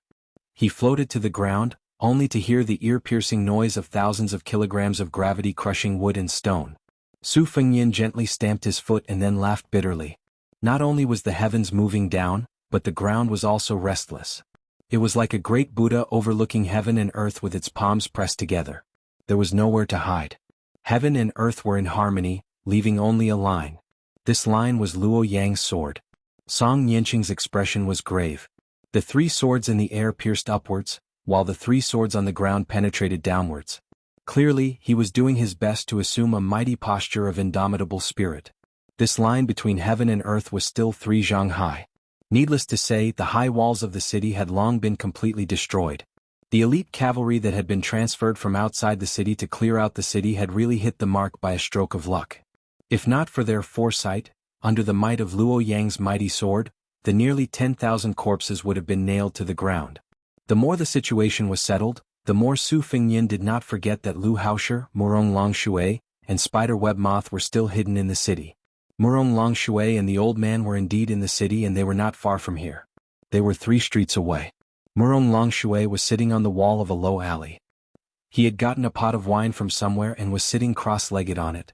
He used his robe to wrap it up and eat. Old Moth stood in the middle of the alley and did the same action as Su Fengyin. He stomped hard and the entire alley's bluestone slabs cracked. The old man sighed and said, "Who would have thought that after the battle between Luoyang and Bodhisattva Tuoba in the icy plains of the extreme north, his methods had become even more vicious? Princess, with her here, do we still have to interfere? I'm just afraid of pulling chestnuts out of the fire. Before we can eat the roasted chestnuts, we'll get into trouble instead." Murong Longshui bent his finger and flicked a few peanuts, one near and one far. He watched them explode and said, "This immortal's method of controlling heaven and earth is the same as borrowing a sword from the Great Snow Plateau. After all, it's not invulnerable.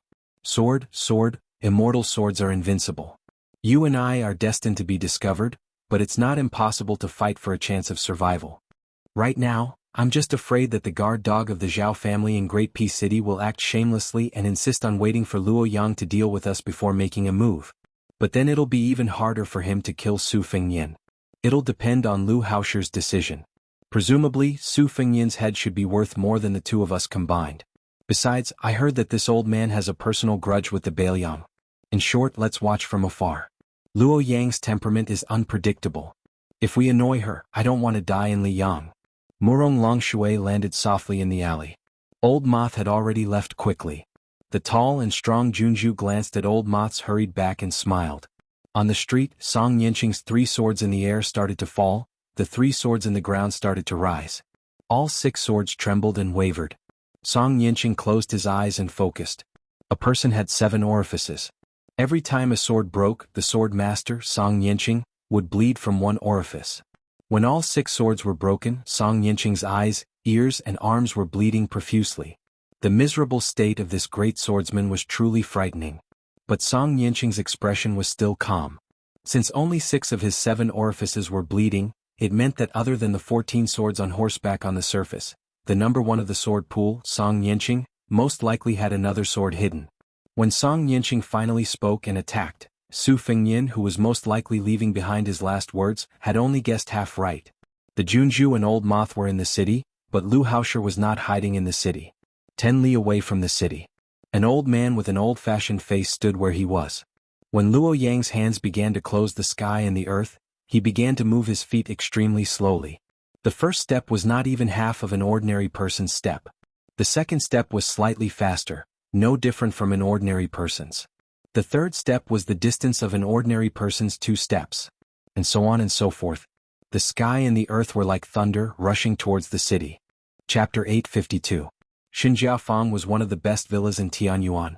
It had many people, deep mountains and remote rivers, and cultivated diligently while avoiding war. Its feng shui was extraordinary. An old man and a young girl walked through the fields. It was cold and frosty, but the fields were not soft. There were some shriveled eggplants on the fields. The old man bent down to pick a few and put them in his pocket. The young girl behind him wore a cheap mink hat and looked back from time to time. The old man was still talking to himself. "Don't look at the eggplants now. After being frosted, they are sweet when they enter the mouth. The taste is no worse than the crucian carp in winter and can compete with the winter bamboo shoots. Later, find a family and I will personally cook a pot for you." Xinjiafang owed me a big favor. Back then, I was the one who picked this treasured land for them. Not to mention a few worthless eggplants, even if it was a few lives, I would have taken them away just like that. You don't look at me. Since I found Luo Yang as a helper for that boy, his life and death are 50-50. Don't stare at me. Yes, I let him fall into this trap, but he made my daughter suffer such a big loss. If I don't scheme against him, who will I scheme against? As for me, generally speaking, I don't help anyone. Even though the Emperor of Dongyue indulged in sensual pleasures, I still managed to protect most of the Dongyue imperial family. The last emperor of Southern Tang worked hard to govern the country and had great talent and vision. He could be considered a wise ruler. But now, everyone in Southern Tang has the surname Hong. According to the logic that people of the present age like to talk about, the shady business that I did was completely unreasonable. When I asked you to assassinate that boy, I told you that he was unlucky and would die sooner or later. Rather than dying on a woman's belly or in the hands of others, it would be better to die in your hands. At least his body would be intact and there would be a place to be buried. Compared to the thousands of lonely souls and wild ghosts, how could it be worse? It would have been better if the old man didn't say anything. Once he said these principles that were drier than eggplants, the young girl simply stopped walking. She carried the sunflower and looked at the city dozens of miles away. The old man was embarrassed and reached out to grab a handful of sunflower seeds. The young girl twisted her body in a fit of pique and spun around with the withered sunflower, not letting him have his way. The old man was surprised and squinted his eyes. He saw that the city in the distance was swaying in the wind and rain. His sea of chi rumbled and fell as if heaven and earth were squeezing a line. He sighed and rubbed his daughter's mink hat and whispered, "It is the heartless people are the most infatuated." The old man didn't get any response. Fortunately, he was already used to it. He weighed the eggplants in his pocket and found that it wasn't enough for lunch, so he picked a few more. Only then did he talk to himself. If the 20 to 30,000 people in the city can't be dispersed in time, Luo Yang's move will incur the wrath of heaven and the wrath of men. The people of the three religions and Longhu Mountain can't even fend for themselves. But according to Li Xiaoxin's temperament of the two Zen temples, he will definitely make a move. Before entering first pin, especially below second pin, there is a simple way to break through the armor. One punch will break through the armor and one sword will pierce through the armor. It is clear at a glance. But after entering second pin, especially after first pin, there is no such thing as this method is too inflexible. People are alive. Dong Tai's sword can be said to be the pinnacle of swordsmanship. It can easily break through thousands of armors. However, if the person wearing the armor knows martial arts, the power will be greatly reduced. If Wang Xinji wears the armor, even Dong Tai can't easily break through the armor. Could Dong Tai be a beginner in swordsmanship? The sages of the three religions are blessed by heaven. Li Xiaoxin cut the river to send a gift to Daoda's sect. If the river water was thrown down, it wouldn't be difficult to drown thousands of Beimang people. But how could it drown a few second-pin martial artists? This is the reason why the sages of the three religions don't enter the martial arts evaluation. If they want to borrow the power of heaven and earth, they have to act according to God's will. Wang Xinji and Tuoba don't need to do that. In the past 200 to 300 years, there are only 3 cases where the sages of the three religions killed more than one person. The first one was when the Wu family broke through 10,000 cavalry with 9 swords. The second one was when Li Chungang broke through 2,600 armors with 1 sword. The last one was when Luo Yang went south not long ago. Not only were the opponents fully equipped with armors, but they were also skilled in martial arts.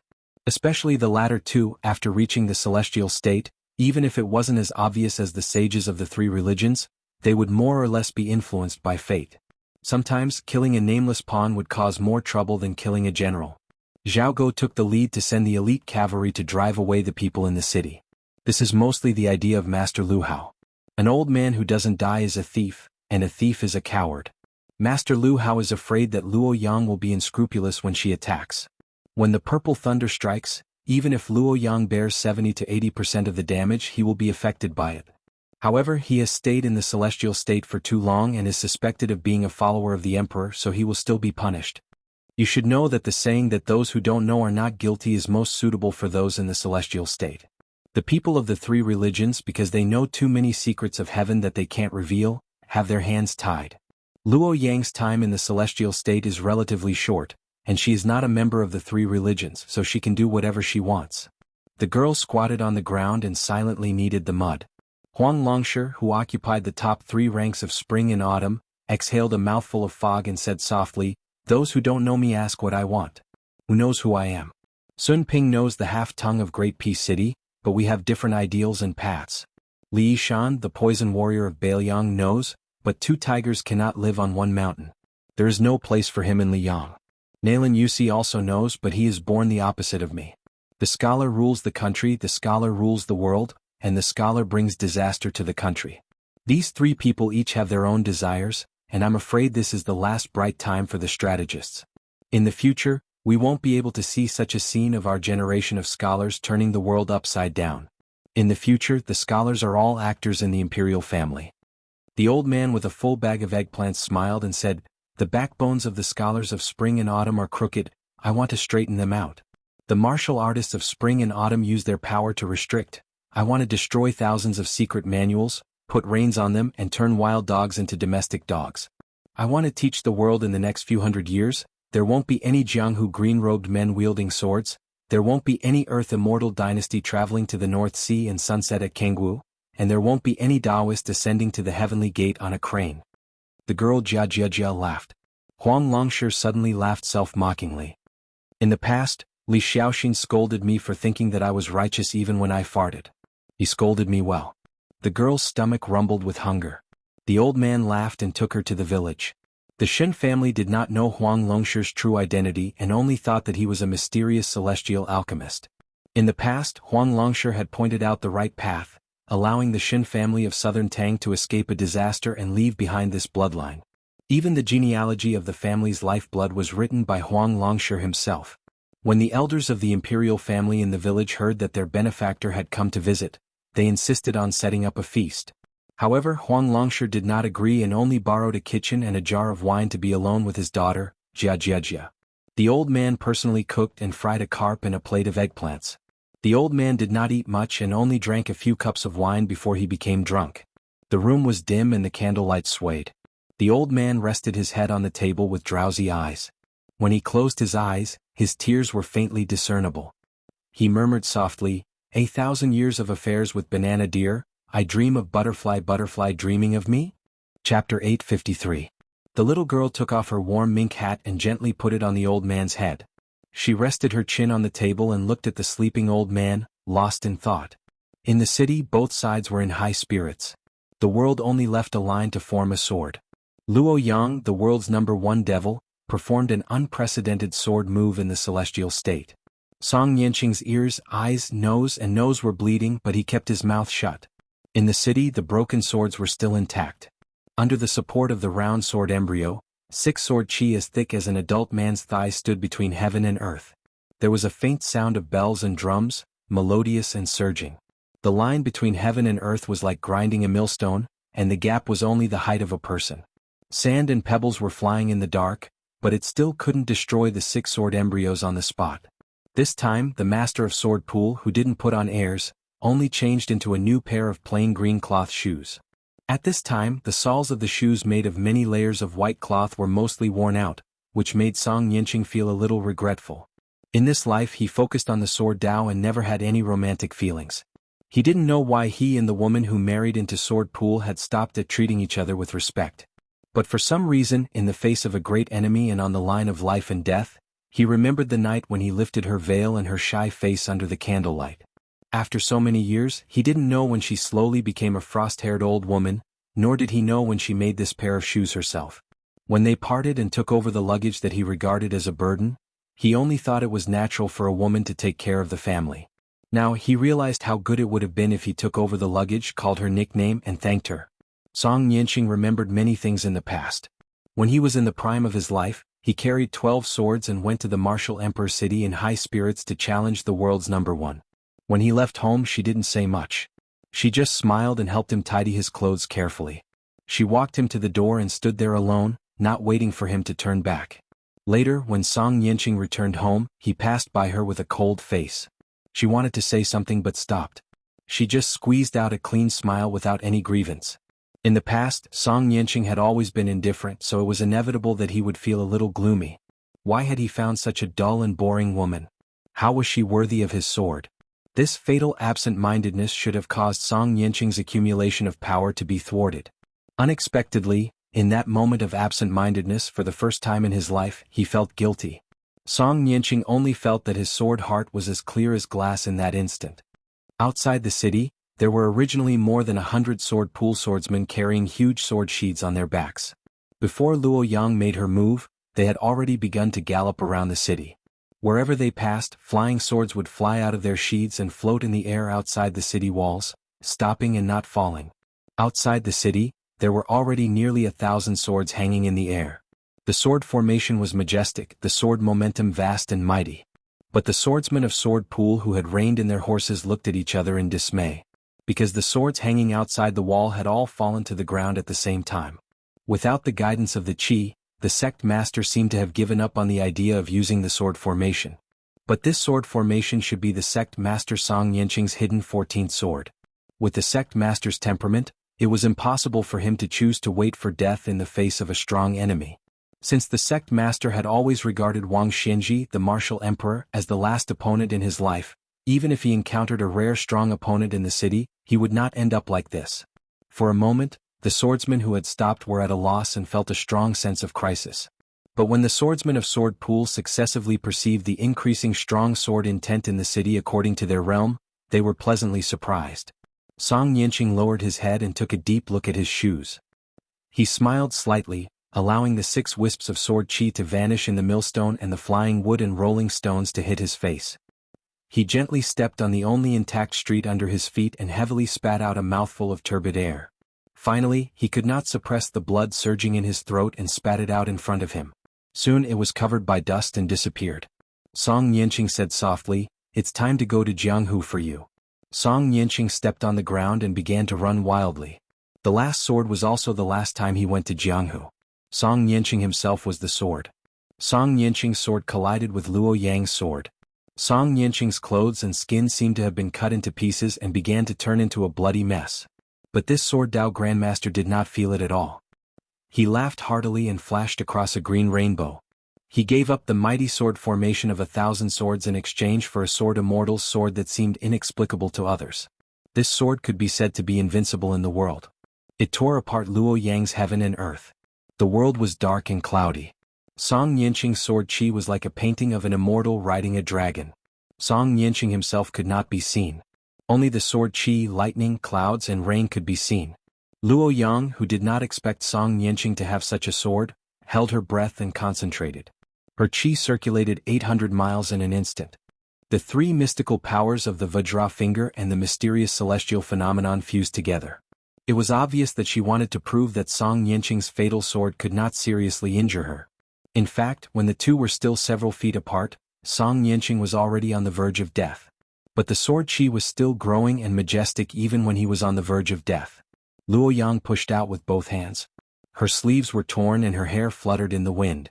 As if she was wrestling with a dragon, her feet kept slipping back. At this critical moment, outside the city, a bolt of lightning exploded into the city. It was so fast that when the lightning entered the city, 2 riders of the sword pool were lifted off the ground and flew into the city.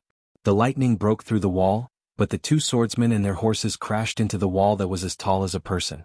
With 2 bangs they turned into 2 pools of blood. They did not have the strength to fight back and died on the spot. Luo Yang turned her head to look to the east with difficulty. There was a trace of unwillingness and anger in her eyes. The lightning, which was well versed in the resonance of heaven and earth and was thus well hidden, arrived in the blink of an eye. Luo Yang did not expect that Song Yanqing would risk his life to use the sword Immortal sword. She also did not expect that Lu Haosher would point his spear at her from the beginning, instead of the guy who wanted to kill her in the Liang imperial court. Luo Yang gritted her teeth. The 2 blue and red fish tried their best to reveal a small part of their ethereal body, trying to block Lu Haosher's timely sneak attack. A white shadow rushed to Luo Yang's side almost at the same time as Lu Haosher, forcibly withstanding the full force of the Celestial State's attack. Even if this reckless guy only won a blink of an eye, Lu Haosher had already brushed past Luo Yang and the sword chi. Lu Haosher was furious. After weighing the pros and cons in his heart, he did not chase after the white-clothed devil who had lost the best opportunity to severely injure him. Instead, he rushed toward the little bastard who ruined his good plan. From the center of the city to the west of the city, the back of the figure crashed through many walls. In front of the last wall, Lu Haosher's 5 fingers formed a hook, as if grabbing something from the body of the person, while his other hand punched out, smashing the guy from inside the city to outside the city. With a cold face, Lu Haosher crushed the chi in his hand, which was faintly visible like a lotus swaying in the wind. He sneered, "You overestimate yourself. You dare to ruin this old man's plan of killing 2 birds with 1 stone. This old man not only wants you dead, but also wants you to lose everything before you die." The ear-piercing scream of a woman came from inside the city. It was so sad that it made Lu Haosher's heart palpitate for no reason. Chapter 854. There are 2 more chapters for today. A person suddenly broke through the wall and left the city. The swordsmen who had just picked up their swords from the sword pool outside the wall were startled. After recognizing the young man's unfamiliar face, they felt relieved. At first, they thought it was the top 3 swordsmen in the world who had been beaten out of the city. This time they had left the sword pool in full force. A small group had followed Li Yibai to the Swift Snow Mountain Villa, while a large group of elites had followed the sect master on a secret mission. When they got close to the city, they took turns to pass a portrait. The sect master's order was simple and comprehensive. If they saw the person in the portrait, they would be killed without mercy.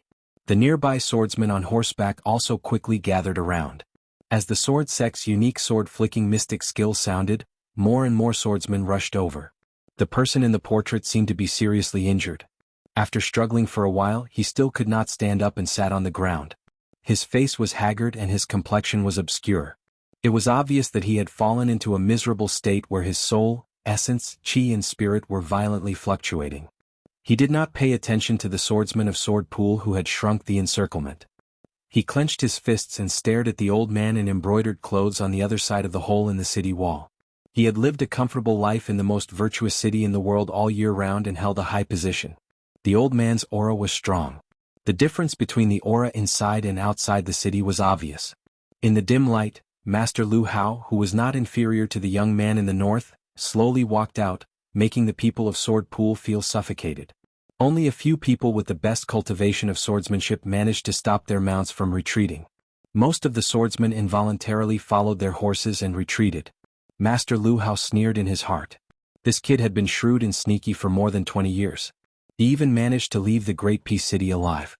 He did not expect that he would get carried away, and in the end, he could only seek his own death.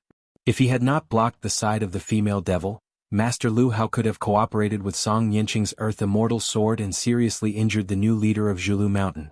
If this kid had been smarter, he would have fled the city earlier and allowed Luo Yang to hold him and Song Yanqing back. Although there was a slim chance of survival, there was still a slim chance of survival. Since this kid did not want to die, Master Lu Hao would not be courteous to him. During the 4 to 5 li journey, Master Lu Hao, who was a master of celestial state, not only dispersed the kid's vigorous qi that was desperately protecting his body, he also took the opportunity to pull out the half-opened big yellow lotus from his dantian. This was an unexpected surprise. Even Master Lu Hao, who was used to seeing storms, could not help but laugh to the sky. He had worn out his iron shoes to search for something, but found it without any effort. Back then he had failed to kill that female sword immortal in the capital. All these years he had been unable to eat or sleep in peace. Now, not only was Lame Su's lifespan almost up, if he could kill this young man who should have died in the womb back then he would have no more worries. The Lu family of Nanyang, who worshipped him as their ancestor, might not necessarily be unable to surpass him and become a new noble family that rose after the smoke of war. Lu Haoshi walked from the inside of the city to the outside of the city. From the moment he took away the golden lotus that was the foundation of the Great Yellow Court, he did not stop for even a moment. His hands that came out of his sleeves were constantly and secretly tapping his fingers, completely tearing apart the qi around the young man so that he could no longer create a new climate. The 2 great masters of Great Peace City, Han Diaoxi was in the open while Lu Haoshi was in the dark. Their identities were completely different and their methods were completely different. However, there was one thing that they were very similar, and that was that they were too lazy to care about the righteousness of Jianghu. They were very practical, just like the political skills of the blue-eyed Zhang Julu. Lu Haoshi was not indecisive because of his identity as a senior, and did not let his guard down because victory was in his grasp. He watched as the white-haired young man's qi gradually faded under his fingers. Lu Haoshi's eyes burned with passion, as if he had opened a jar of wine that had been in the cellar for more than 20 years. Su Fengyin struggled to stand up, but Lu Haoshi, who was watching coldly from the side, kicked him in the air. It was as if he had been kicked in the face and he fell back a few feet. Lu Haoshi continued to move forward. Every step he took seemed to be very casual, but in fact, it would affect the weather of heaven and earth. As he stepped heavily on Su Fengyin's body in chaotic qi, Lu Haoshi calmly said, "The otherworldly item that helped you in Great Peace City swallowed the purple gold qi of the first heavenly master of Dragon Tiger Mountain at the Spring God Lake. Right now it is full and has not finished digesting it. It is at the moment when its yin and yang are alternating. Since you want to use it as a trump card to deal with this old man, then you should obediently avoid it and obediently act like a grandson. Why did you help the woman of Zhulu Mountain take that blow from this old man? Even if it could endure for a few more hours, it would still be better than this situation. It could only watch helplessly on the side as it suffered together with you. It could only continue to instill cultivation into you in a futile attempt to prolong its life, allowing this old man to step on both your body and its soul. Although this old man has killed countless people in his life and has countless famous experts, it is still the first time he has killed a celestial phenomenon expert so casually by working together with that human cat. How interesting. Lu Haoshi continued to move forward step by step. Every step he took, Su Fengyan would let out a muffled sound, and a cloud of dust would rise. Lu Haoshi stopped and stomped heavily on the ground. Su Fengyan's body immediately sank into a large pit. The swordsman from Sword Pool, who had taken the initiative to move away, only saw a hand at the edge of the pit. It was covered in blood, and it was unwillingly reaching out inch by inch. Lu Haoshi, who was cautious by nature, sent a secret message to Shermu. He smiled and said, "I heard that you, the Crown Prince of Beiliang, rushed to Beimang alone. Along the way you killed many people including Xialing and Diwu Raccoon.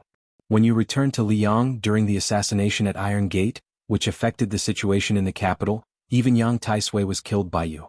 You must be very smart, but how could you, with such a smart brain, take the initiative to be kicked by a donkey? For a she-devil of Beimang who has no relatives or friends, you even gave up the hereditary position of the king of Beiliang? You don't even want the 300,000 iron cavalry of Beiliang?"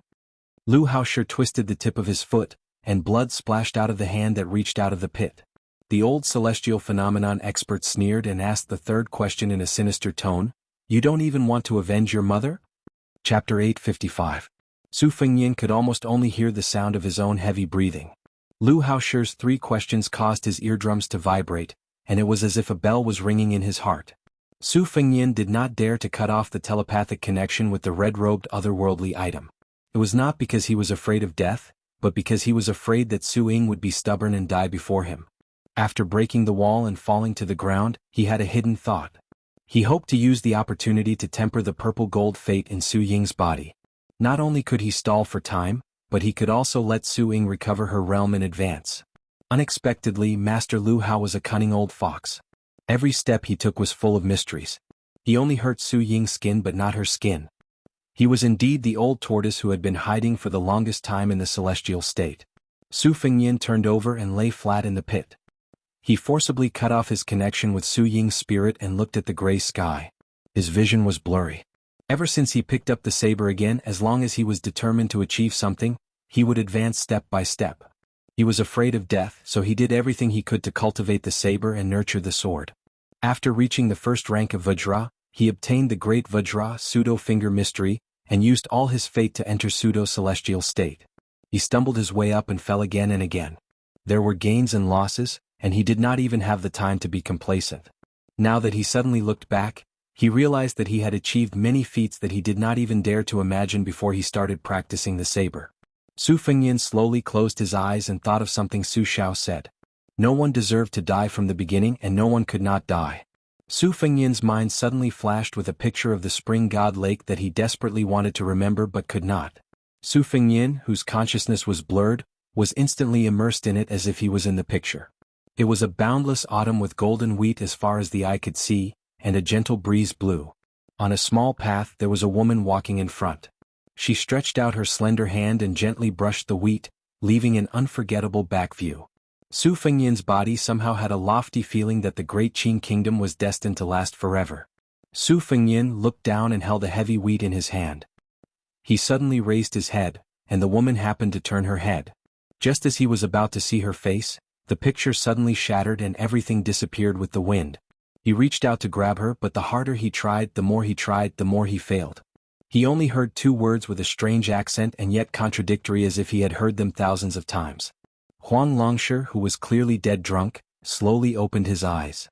The candlelight burned and occasionally made a faint sound like soybeans cracking. His daughter had long disappeared. The old man sighed in his heart. After he was chased out of the Shangyin Academy, he had told the emperors and ministers of the Spring and Autumn Kingdom countless hateful things. Unfortunately, they all loved to listen to him and were intoxicated. However, he had finally found a daughter who was willing to listen to him speak the truth, but she did not like to listen to his nagging. Huang Longshi poured himself a bowl of wine and took a sip. He picked up a very tasty braised carp with his chopsticks. Of all the flavors, spicy was the most important. If it was not spicy, it would be tasteless. This time he acted as a matchmaker for Zhulu Mountain and West Chu.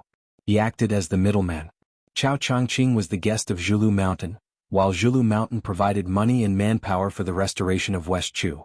He was busy, but it was only to delay the opportunity for the Zhao family to unify the world. Huang Longshi knew that everything he had done in this life was just to take advantage of the situation. Huang Zhentu, Wang Mingyin, Shenyuan Dandan, Li Chenggang, Yang Taisui, Han Xingxian, Song Yanqing, including Lu Haoshi, Zhao Huangchao, Gu Jiantang and so on, who most likely would not have a good ending. Counting with one's fingers, the older generation of Liang Jianghu seemed to have all died in one night. After the peace of the Central Plains, Huang Longshi transferred the fate of the world to Jianghu. The boiling water seemed lively, but it was nothing more than pulling up seedlings to help them grow and draining the pond to catch fish. The imperial examinations flourished. The imperial court, which revered only Confucianism, became more and more disciplined. The Jianghu, which was struggling at death's door, became more and more silent. The common people were at peace. Huang Longshi grabbed the mink hat from his head and glanced at the sunflower on the table. He smiled bitterly and said, "Daughter, why are you joining in the fun? I was still thinking that there was someone left who could clean my grave for me in the future." A young girl ran out of Xinjiafang, her raven hair slanted. Outside the small city of Liang that was not even worth mentioning, Luo Yang got rid of Song Yanqing a little faster than Lu Haoshi expected. This was usually negligible, but here it was enough to turn the world upside down. In the history of the world, there were only a few sword immortals who had become land immortals. Many sword immortals only had one sword or one move that reached the land immortal realm. Wei Chao, the sword immortal of the previous dynasty, was like this. Song Yanqing's sword was unstoppable. In Lu Haoshi's view, even Wang Xinji and Tuoba would have a headache if they were to fight against it. Song Yanqing's sword was already at the peak of the way of the sword. Lu Haoshi had been influenced by Song Yanqing for a long time in the celestial realm. If he were to encounter it, he could only retreat. That year in Taiyan City, the woman who had reached the land immortal realm was able to escape unscathed with that sword. It was enough to show the supreme power of the land immortal realm. Song Yanqing's sword that broke through two realms without any warning was undoubtedly a great harvest for Lu Haoshi. It also made Su Fengyin and the woman in white suffer. In Lu Haoshi's original plan, since he had sensed the existence of Luo Yang, he could only take advantage of the situation. After entering the city, no matter if he killed or seriously injured Su Fengyin, he could only retreat after one attack. Lu Haoshi admitted that he had no chance of winning against Luo Yang, who could combine the heaven and earth into a single line of sword. It was the same when he met her before. However, after she took Song Yanqing's sword without hesitation, Lu Haoshi did not think that there was such a big disparity between victory and defeat. The woman in white gave up the power of the sword that combined the heaven and earth and rushed to Su Fengyin's side. Her eyes were unreadable. Lu Haoshi, who was secretly drawing with his fingers, sneered, "Demon Luo Yang, who ranked fourth in the world, is actually so reckless?"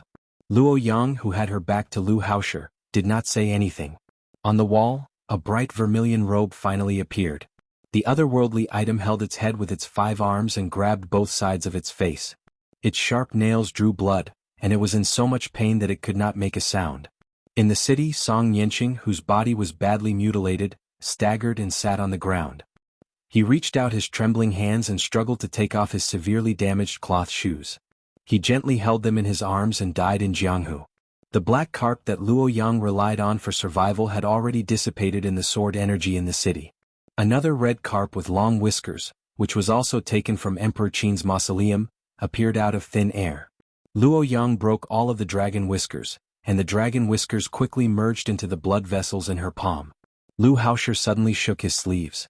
Luo Yang in white seemed to be hit hard in the back. After shaking violently, she did not fall. She leisurely exhaled a mouthful of golden mist and said softly, "I won't wait anymore.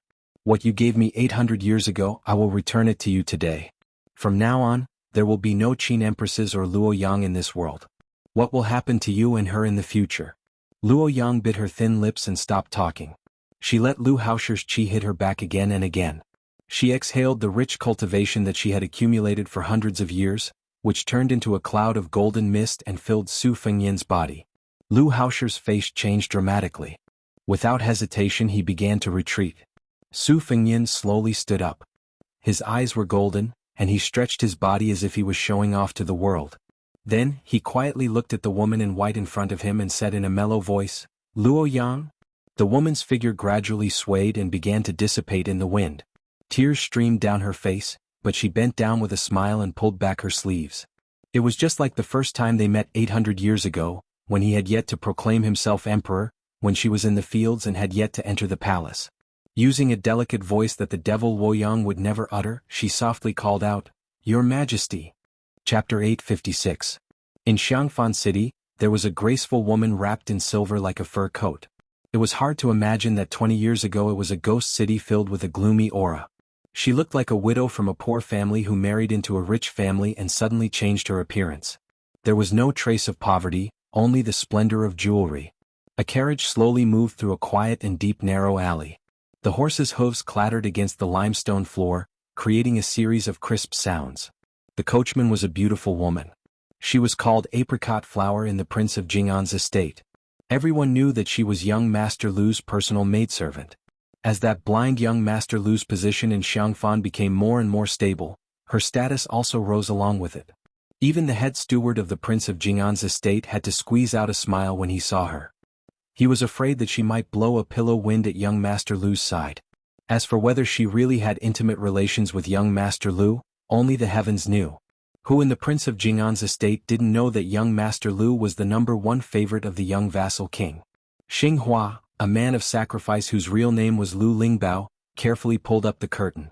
Lu Su walked out of the carriage and pushed the door to the private courtyard. Xinghua could only wait outside the courtyard and did not dare to look at the courtyard door. There were 2 small courtyards. Originally there were 2 begonia plants in the courtyard. However, begonia plants could not withstand the sunlight. The courtyard was dark and did not absorb the sunlight. One of them had already died. Lu Su went straight to the main room. Before he went up the stairs he stopped. A woman who was guarding the door was frowning. When she saw Lu Su she was first surprised and then happy. She quickly walked down the stairs and kept a good distance from him. She said respectfully and softly, "Greetings, young Master Su." Lu Suan smiled lightly and bowed his head slightly. He did not lack etiquette. Although he disliked this woman of unknown origin and never hid it in front of the young lord, he would not make an enemy out of her if he had to deal with her. There was a sound of porcelain smashing on the ground. Lu Su looked up at the main room and frowned. Since Jianghu the Great stepped on the boat at the spring lake, the king of Jing and returned to Xiangfan City in a daze. He had not shown up for many days. Many important political affairs that needed to be annotated by the Lord were delayed. Although he was worthy of the title of the most intelligent person in the Jing'an palace, it had always been taboo for counselors to overstep their boundaries. The woman sighed and said, "Young Master Lu, please come in and persuade him. His Highness has only been drinking ever since he came back. He has eaten nothing." Lu Suan nodded and walked up the stairs. The woman followed him closely. She was dignified but charming. She looked like the princess who died with the king of Jing'an. She gently pushed the door open for Lu Su. In the room Zhao Sun's hair was disheveled. He was sitting in the corner with his back against the wall. Dozens of wine jugs were rolling around him. He smelled of wine and did not look like a lord at all. When he saw Lu Su he felt guilty at first and then became angry. He picked up the wine jug with trembling fingers. The jug was empty. The young lord who was almost as famous as his father in Xiangfan City waited for a long time but did not get a drop of wine. He threw the wine jug and smashed the only remaining porcelain bottle on the shelf. Lu Suan was blind but not blind. He was not surprised by Zhao Sun's depression. His Royal Highness had not experienced many twists and turns in his life. After he became the new king of Jing'an, his life was smooth. However, when he was on his way to the top, his dignity was trampled on by the enemy he hated the most. Lu Su did not comfort him. Instead, he turned around and took a new wine jug from the woman. He sat opposite Zhao Sun and handed it to the young lord who only dared to hide and drown his sorrows in wine. When he heard the woman's footsteps and the sound of the door closing, he said slowly, "Crown Prince Bailiang is really the reincarnation of Jianghu Great Emperor. That is a good thing." Zhao Sun, whose eyes were cloudy, was stunned for a moment. Then he regained some clarity. He took the wine jug and stopped drinking. Instead he stared at the true backbone of Xiangfan. Lu Su said calmly, "Back then the theory of yin-yang and 5 elements was popular in the Shangyin Academy. Huang Sanjia claimed that Liang, who had the fire element, was going to unify the world. The nemesis of fire was water. Bailiang ruled the northwest and had the Wudong mountain which worshipped Jianghu Great Emperor. It was said that 800 years ago, Jianghu Great Emperor came to the world and became the emperor of the Qin dynasty. The Qin dynasty originated from the southern border of Bailiang. This was the reason why the imperial astronomer instigated the case of the white clothes in the capital.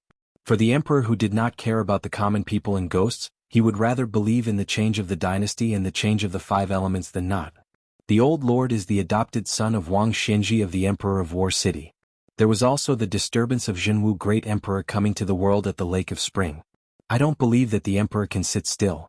I believe that Wang Xinji can ignore the imperial edict, but I don't believe that Wang Xinji can resist the temptation of fighting with Jianghu Great Emperor. What other competition in the world could be more suitable than the battle with God Yujing, who had walked down from the celestial heavens as the finale? The imperial court can tolerate His Royal Highness who has already gained power, but it will never accept a king of Bailiang who has ambition and fate. Why don't you make a bet with me on whether Wang Xinji will leave the city in the near future? Zhao Sun's eyes lit up. He did not care about the disrespect in Lu Su's words towards the royal family. He clapped his hands and laughed. That makes sense. I won't bet, I'll definitely lose. Chapter 857. Lu Xuan stood up and patted the dust off. He said to himself, a vassal king has been drinking for a few days. What a scandal. You are not afraid of being laughed at by Lu Su, but are you not afraid of being laughed at by women? I have only heard that men like to puff themselves up in front of the women they like, but I have never heard of a man pretending to be a coward in front of a woman. Zhao Sun smiled in relief, but he was still a bit embarrassed. Fortunately, the blind scholar could not see it. Zhao Sun put down the flagon and stood up abruptly. He straightened his messy clothes. Outside the house came a man's deep voice and suppressed coughing. Zhao Sun hurriedly opened the door. He did not even look at the face of the prince's mansion's men of sacrifice.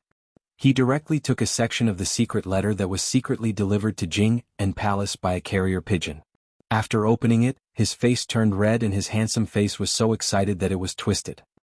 He read the few words of the secret letter several times before he clenched it tightly in his hand. He turned around and walked quickly to hug Lu Su. He laughed and said, Mr. Lu really can predict the future. He is not inferior to Huang Sanjia. He is out of the city. The woman standing far away in the courtyard secretly looked over and happened to see the handsome face of the blind man who seemed to have everything under control. She did not know why, but her intuition told her that Mr. Lu, who was smiling peacefully, was not smiling. In the Shen family square, which stood aloof from worldly affairs, smoke rose in spirals from kitchen chimneys and the sound of chickens and dogs.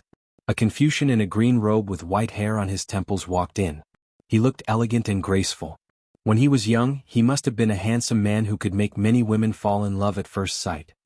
He stood quietly under a row of lush feng shui trees at the entrance of the village, as if he was looking for someone. Huang Longshi walked out of the house and looked at each other. Huang Longshi hesitated for a moment but still walked toward the old man in green robe. They stood together at the entrance of the village. The curved river gurgled. The scholar in green robe chuckled and said, a few years ago, I secretly looked through the Shen family's genealogy records. Your handwriting is still the same as when you were studying at the Xianxia Academy. This time, I guessed that you would most likely appear here, so I came to try my luck. The corners of Huang Longshi's mouth twitched. How could I have disturbed you? The West Chu Empire is on the verge of being reinstated. There are so many things that you, Chao Changqing, have to personally attend to. I know. So it's old monster Wang who has left Martial Emperor City and returned to the Jianghu. But since it was this old monster who was going to deal with that pitiful worm, even if you, Chao Zhangqing, were a saint, you still wouldn't be able to stop him. Unless Deng Tea returns from the Eastern Sea, and if he is willing to join hands with you to resist the enemy. However, if you really anger Wang Xinji, no matter who he wants to kill, even the Heavenly King can't do anything about it. Even such a monster that appears only once every 500 years is qualified to fight with Ancestor Lu. Chao Changqing smiled and asked, if I join Luo Yang we can't protect Su Fengnian? Huang Longshi shook his head and said, something happened over there. Song Yanqing used the Earth Fairy Sword. I thought his last 14th sword was at most a celestial phenomenon. I didn't expect him to have cramps. Master Lu Hao seized the opportunity and was very clever. Luo Yang was careless this time. If you want that kid to be safe, you can only hope that he won't have cramps like Song Yanqing and invite the Jianghu Great Emperor's Dharmakaya after the Spring God Lake. Otherwise, even if Wang Xinji's original intention was to give face to the Zhao family's son and go out of the city to put on a show, he might be itching for a good fight. But it's easy to invite a god but hard to send one away. Not to mention that this kind of fake immortal can't withstand Wang Xinji's full attack. Even if Wang Xinji let him go, he would still make that kid lose a layer of skin. From my point of view, it's possible that someone around him will die. Luoyang? Su Longxiang? Or Su Xiao? Chao Changqing sighed and said, "Why does it sound like Jinwu's reincarnation doesn't have any benefits?" Huang Longshi sneered and said, "It's a broken business that's destined to lose money. Look at that kid in the past 20 years. Who around him has it easy? If there's really such a thing as the reincarnation of a celestial being, then Jinwu's incarnation of the Great Qin dynasty 800 years ago was born. Now, not to mention Jinwu Great Emperor, even if the three old masters sitting in the Three Pristines Hall came down to the mortal world, they wouldn't be of any use. Because it's against the law of heaven, they would still be suppressed by the Zhao family. Only after 300 years and 14 years later will." Chao Changqing smiled and asked, "Will what?" Huang Longshi sneered and said, "You'll know when you live for another 300 or 400 years. Chao Changqing smiled and said, "No matter what happens in the next few hundred years living in the world, there are many things in the present that we should do our best without going into a dead end. Then in the end we'll still have a clear conscience." For the first time, Huang Longshi asked someone else a question. "What about the girl that Li Chungang likes?" Chao Changqing joked, "Even you can't predict?" Huang Longshi said indifferently, "There are many people that I can't predict." Chao Changqing sighed and said, "The Shenwu city's killer cat, the princess and I were watching the battle. If it wasn't for the sword that went to the Shenwu city, there would be another sword that fell from the sky." Huang Longshi said, "We're just a wild old man's words. As for the Jianghu, it's just a dying flash." Chao Changqing laughed it off. A tall and sturdy old man with a head full of white hair did not take the flat road. Instead, he chose to go deep into the mountains and forests where there were few people. He only slowed down slightly when he was near the city, but he was still far faster than a horse. The old man in hemp shoes and hemp clothes stopped for the first time since he left the city in the Eastern Sea. A beautiful young woman pressed her hands on the hilt of an ancient sword that was inserted into the ground. She blocked the path of Wang Xinji from the Shenwu city. She only had the great Liang dragon sparrow. But she was facing the most powerful person in the world who had dominated the Jianghu for 60 years. Chapter 858. This chapter is a little late. The second chapter is before 12 o'clock. The third chapter is before dawn. The old man who had been in charge of the martial emperor city for 80 years looked at the great Liang dragon sparrow from the sword tomb of the Wu family and nodded. Needless to say, with just this sword, he was qualified to challenge Wang Xinji's sword. Jiang and I bit her lips. She would be lying to herself if she said that she was not nervous at all. She could not be nice to old man Li, who was wearing a sheepskin coat, because the senior who taught her calligraphy but did not practice swordsmanship did not have the slightest arrogance. Instead, he looked like an old man who liked to boast. She was not afraid of Chao Zhangqing, because in her heart, Chao Guanzi had always been that uncle she had seen in the West Chu Imperial Palace waiting for the imperial order when she was young. He was kind and amiable. She did not think much of Chao Guanzi's so-called outstanding martial cultivation of the Eight-Dipper celestial phenomenon. But Wang Xinji was different. Even in the beautiful cage in the bitter cold Baiyang, she had heard of how the old man with the surname Wang suppressed all the heroes in the world. He claimed to be the second in the world and no one dared to claim to be the first in the world to mock the whole Jianghu. He broke the wooden horse and ox, defeated Dong Tai, defeated Chao Changqing, defeated Gu Jiantang. All the masters of Liang who were on the Wushu list had lost to this old man who never left the city. Old man Wang became a whetstone for the whole martial arts. How sharp the others were, they had to go to East Sea and Martial Emperor City to be sharpened to convince the masses. Countless Jianghu talents dreamed of fighting with old man Wang. Even if they lost in one move, they would be proud of it. The scariest part was that in the 100 years that Wang Xinji was in, the pugilistic world was filled with layers upon layers of mountains and giant peaks confronting each other. Various pugilistic world geniuses were born in large numbers and could be said to be endless. It was far from what the previous 100 years of pugilistic world could compare to. However, Wang Xinji was still unshakable and left the world behind. It was widely acknowledged that only the demon-slaying platform from 60 years ago, Qi Xuanzhen, could be compared to him. Unfortunately, after Qi Xuanzhen, another immortal from Taoism, Hong Shixiang, had just entered the pugilistic world and left. Therefore, Wang Xinji was still worthy of being called invincible in the world. Even Li Chungang, who had extremely high standards, admitted that even if he re-entered the realm of Sword Immortal, he would still be no match for the old monster Wang. Jiang and I hesitated and said, "Castellan Wang, Uncle Chao said that you are going to kill Su Fengyan." Wang Xinji's voice was loud and clear. He said calmly, "This old man had an oath with the late emperor of Liang. In this old man's lifetime, no matter if the king of Jing and Zhao Heng succeeded in seizing the throne or not, I have to ensure that this adopted son and his lineage will be rich and prosperous. Zhao Heng's death has a lot to do with Bailiang. However, this old man is not so despicable to get entangled with a junior. Otherwise, when the crown prince of Bailiang, Su Fengyin, carried a bowl and ascended the building, even if Dong Tai personally escorted him, it would not be so easy. This time, this old man left the city because he heard that Su Fengyin invited the Dharma image of the great emperor of Jianghu at the Spring God Lake. Furthermore, a reclusive old celestial being from the Taoist sect came out of his body and brought a secret decree to martial Emperor City. This old man has never had the chance to fight with Qi Shenzhou in his entire life. Coincidentally, he wanted to take this opportunity to witness the magnificence of a celestial being. Jiang and I wanted to say something but stopped. Wang Xinji smiled faintly and said with a pleasant expression, "This old man knows that your real name is Jiangxi. You are the princess of the fallen West Chu. You carry the great fortune from the great Qin dynasty to the West Chu. Your body's foundation is also excellent. Li Chungang is guiding you in the way of the sword, and Chao Changqing is sparing no effort to help you maintain your realm. That is why there is such a magnificent scene of a woman riding a flying sword today. To the Jianghu it is not easy. This old man has been overseeing the martial emperor city for many years. Other than those who have no attachments and want to die, he has never destroyed a good talent in the Jianghu.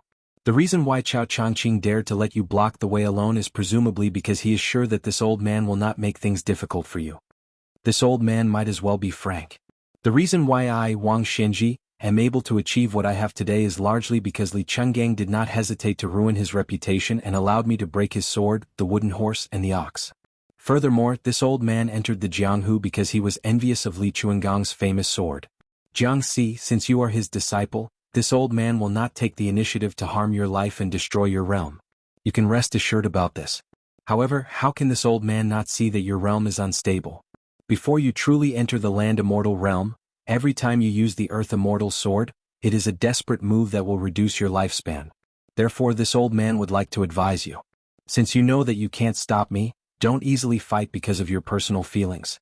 This old man has watched the Jianghu in the Eastern Sea for more than 80 years, but only one female sword immortal, Wuxia, appeared. I really don't want you to die halfway. Jiangxi shook his head. Wang Xinji smiled. This old man has never forced people to do things against their will. The reason why he said so much is mostly because of your relationship with Li Chungang. If you retreat without using a sword, you will definitely not be satisfied. It will also be detrimental to your sword heart. Jiangxi said seriously, I have 2 swords. Wang Xinji laughed heartily. There was actually someone in this world who dared to bargain with him. He said in a clear voice, 2 swords is fine.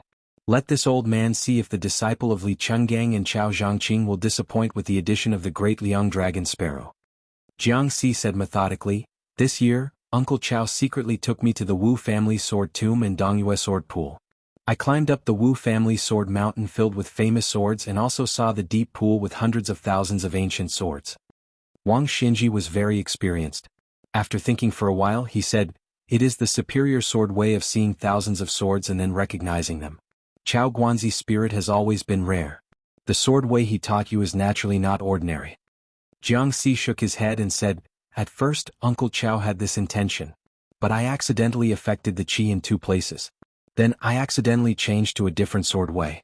But it is only a prototype now. Uncle Chao said that this move will become stronger when facing a strong opponent. If the opponent is not City Lord Wang, but an ordinary person, it will not be so powerful. Chapter 859. Wang Xinji smiled and said, little girl, you don't have to explain to this old man so clearly. This old man can't wait for someone to seriously injure this old man. When Wang Xinji said this, there wasn't the slightest bit of pretentious arrogance, because this was the principle of heaven and earth. Jiang and I blushed slightly and nodded. Jiang and I slowly closed her eyes. Her hands that were pressing on the hilt of the great Liang Dragon Sparrow sword floated up a few inches, and the famous sword was unsheathed. Wang Xinji looked up at the sky, nodded and praised, interesting. Jiang and I, who had just raised her hands, suddenly pressed down, and the great Liang Dragon Sparrow returned to the scabbard. She lightly shouted, place your piece. Place a piece on the chessboard? Where was the chessboard? What was the piece that was going to be placed on the chessboard? The majestic old man's expression remained calm, but a strange light flashed in his eyes. He had actually underestimated this girl. In his eyes, the first move of unsheathing the sword and returning it to the scabbard could be considered a small matter, but what happened next had some great significance. The clear sky was instantly cut into countless crisscrossing ravines. Sword chi. Thousands of sharp sword chi raged in the sky. Two mighty waves of sword chi, one from the Wu family sword tomb, the other from the Dongyue sword pool, like a black and white double line drawing a chessboard. With the sword chi as the line, with the sky as the chessboard, what a big move. Wang Xinji instantly understood the subtlety of it. The little girl was right when she said that one would become stronger when facing a strong opponent. It was because the opponent was Wang Xinji that the waves of sword chi from the sword tomb and sword pool came so quickly and densely. Wang Xinji's smile deepened. She was really an honest and adorable girl. No wonder Li Chungang valued her so much. When Jiang and I uttered the two words, the sword chi in the sky was like a torrential downpour falling down in unison. Furthermore, the falling was not without order, but all the sword chi was pointed at Wang Xinji, so much so that it seemed like a majestic tornado on land. Wang Xinji did not move, allowing the sword chi to pour down from above his head.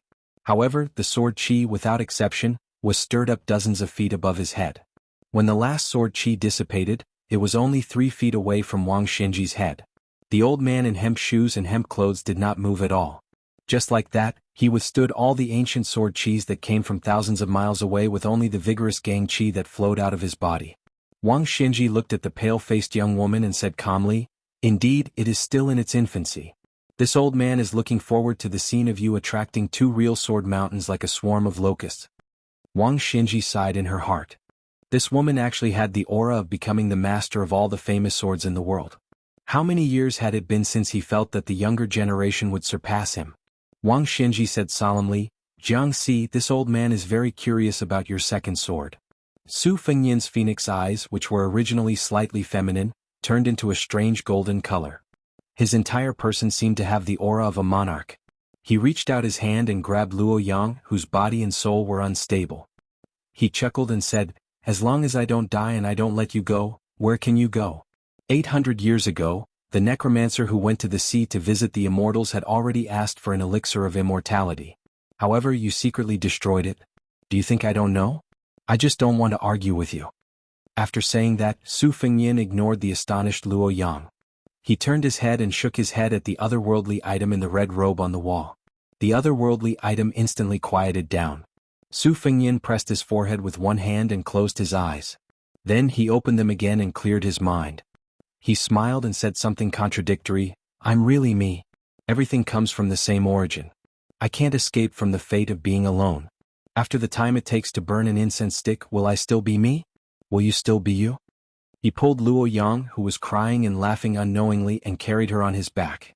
Then he strode forward and chased after Lu Hao, who had fled when he saw that the situation was not good. After a few blinks of an eye, he caught up with the guard dog of the Zhao family, who was said to have been at Celestial Phenomenon for 50 years. Su Fengyan almost ran side by side with him. He smiled and said, "Lu Hao, you were very impressive when you asked 3 questions just now." Lu Hao instantly drifted more than 30 meters away. He shouted in horror and anger, "Who are you?" The golden eyes of Su Fengyan slightly narrowed his eyes and smiled. "The capital of the small country where ancestor Lu lives has been shot into a hedgehog by Great Qin's crossbows. If Great Qin's elite soldiers don't die, they will destroy you all." Lu Hao was so angry that he laughed. "Su Fengyan, are you crazy?" The reason why people in Jianghu were polite to those monks and nuns was because they were afraid of their strange hands. It was the same reason why swordsmen were afraid of encountering a new sword. Unless one was an expert in martial arts, no one dared to say that they would not fail miserably at such an easy task. Lu Hao had guarded the imperial palace for 60 years and read all the martial arts manuals. It was not wrong to say that he was a frog in a well, but the well itself was almost as wide as heaven and earth. Lu Hao had seen too many amazing moves. He did not dare to be arrogant just because he had stayed at Celestial Phenomenon for a few decades. That year, when the young leader of Wudong entered and left Great Peace City as if there was no one there, he and Han Diaoxi quietly watched from afar. After weighing the pros and cons, they did not even have the desire to make a move.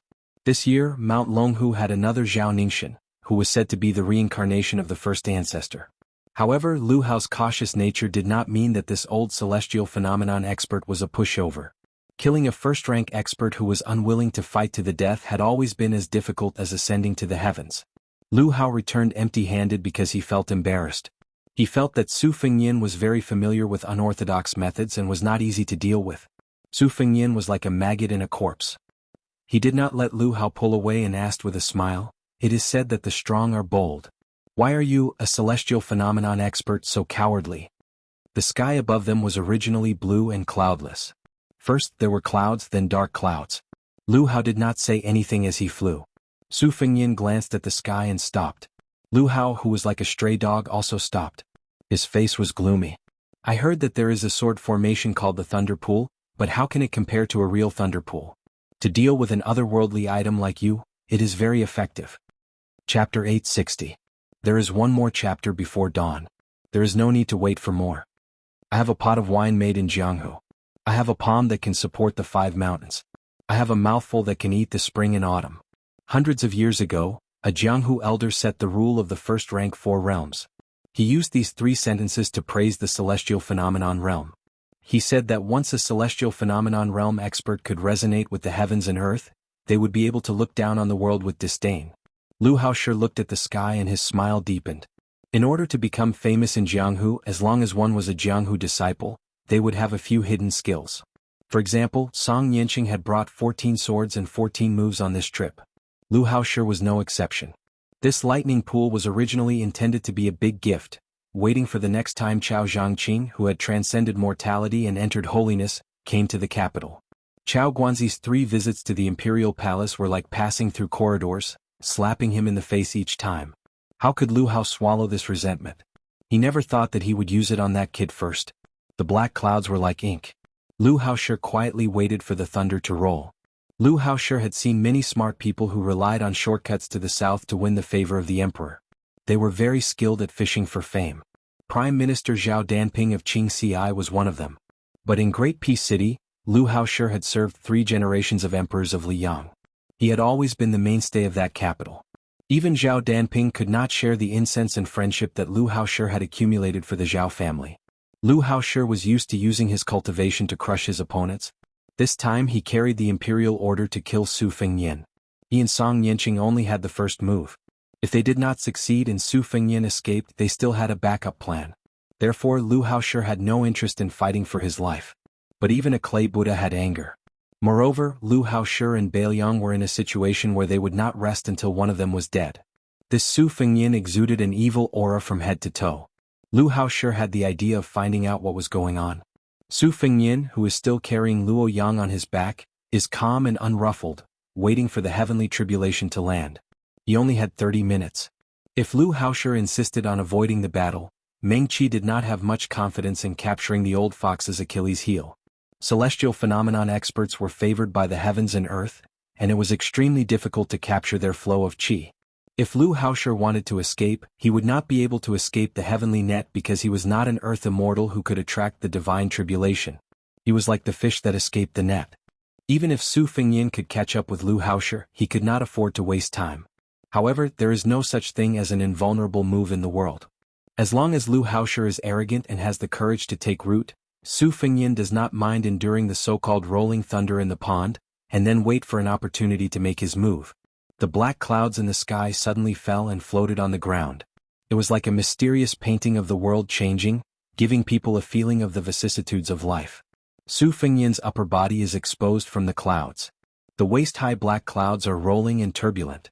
Lightning flashes and thunder rumbles in the surrounding clouds, and the lightning gradually intertwines into a net. Su Fengyin walks slowly, and immediately becomes the fish that is targeted by the fisherman casting the net. In the blink of an eye, purple thunder floats in the sea of clouds. At a glance there are no less than 50 of them. They are of different sizes, as big as the mouth of a well and as small as a fist. Between the purple thunder, there is a constantly jumping snow-white lightning connecting them. It really is a lightning pool not only in name but also in reality. Su Fengyin, who did not stop walking, is extremely daring. He reaches out and grabs a purple thunder, and the entire lightning pool flips over. More than 50 purple thunders suddenly fly over. Su Fengyin's right hand hooks into the purple thunder, and purple gas lingers around his arm. His left hand is not idle either, lightly waving it, and every time, it will hit a purple thunder that smashes towards him. However, this lightning pool is very domineering, and with Su Fengyin holding the purple thunder tightly, it does not weaken at all. This shocking and magnificent scene is not damaged at all. More than 50 purple thunder flew back, and after being hit, it bounces back about 20 zhang before rapidly spinning back. Their momentum is fierce and their speed did not decrease, instead increasing. Su Fengyin, who is walking slowly, seems to be trapped in a moving lightning pool. The woman behind him uses her chin to touch his shoulder. Su Fengyin said softly, "I remember that I promised to accompany you to the peak of Mount Kunlun to see the Sea of Clouds, but after a few rounds of hunting I either forgot or missed it. Later on, when I made up my mind, you were already unwilling. Today just treat it as making up for it." She said softly, "Compared to the smoke of the whole country that you gave to that vixen, the Sea of Clouds is nothing." Su Fengyin tilted his head and gently stroked her cheek.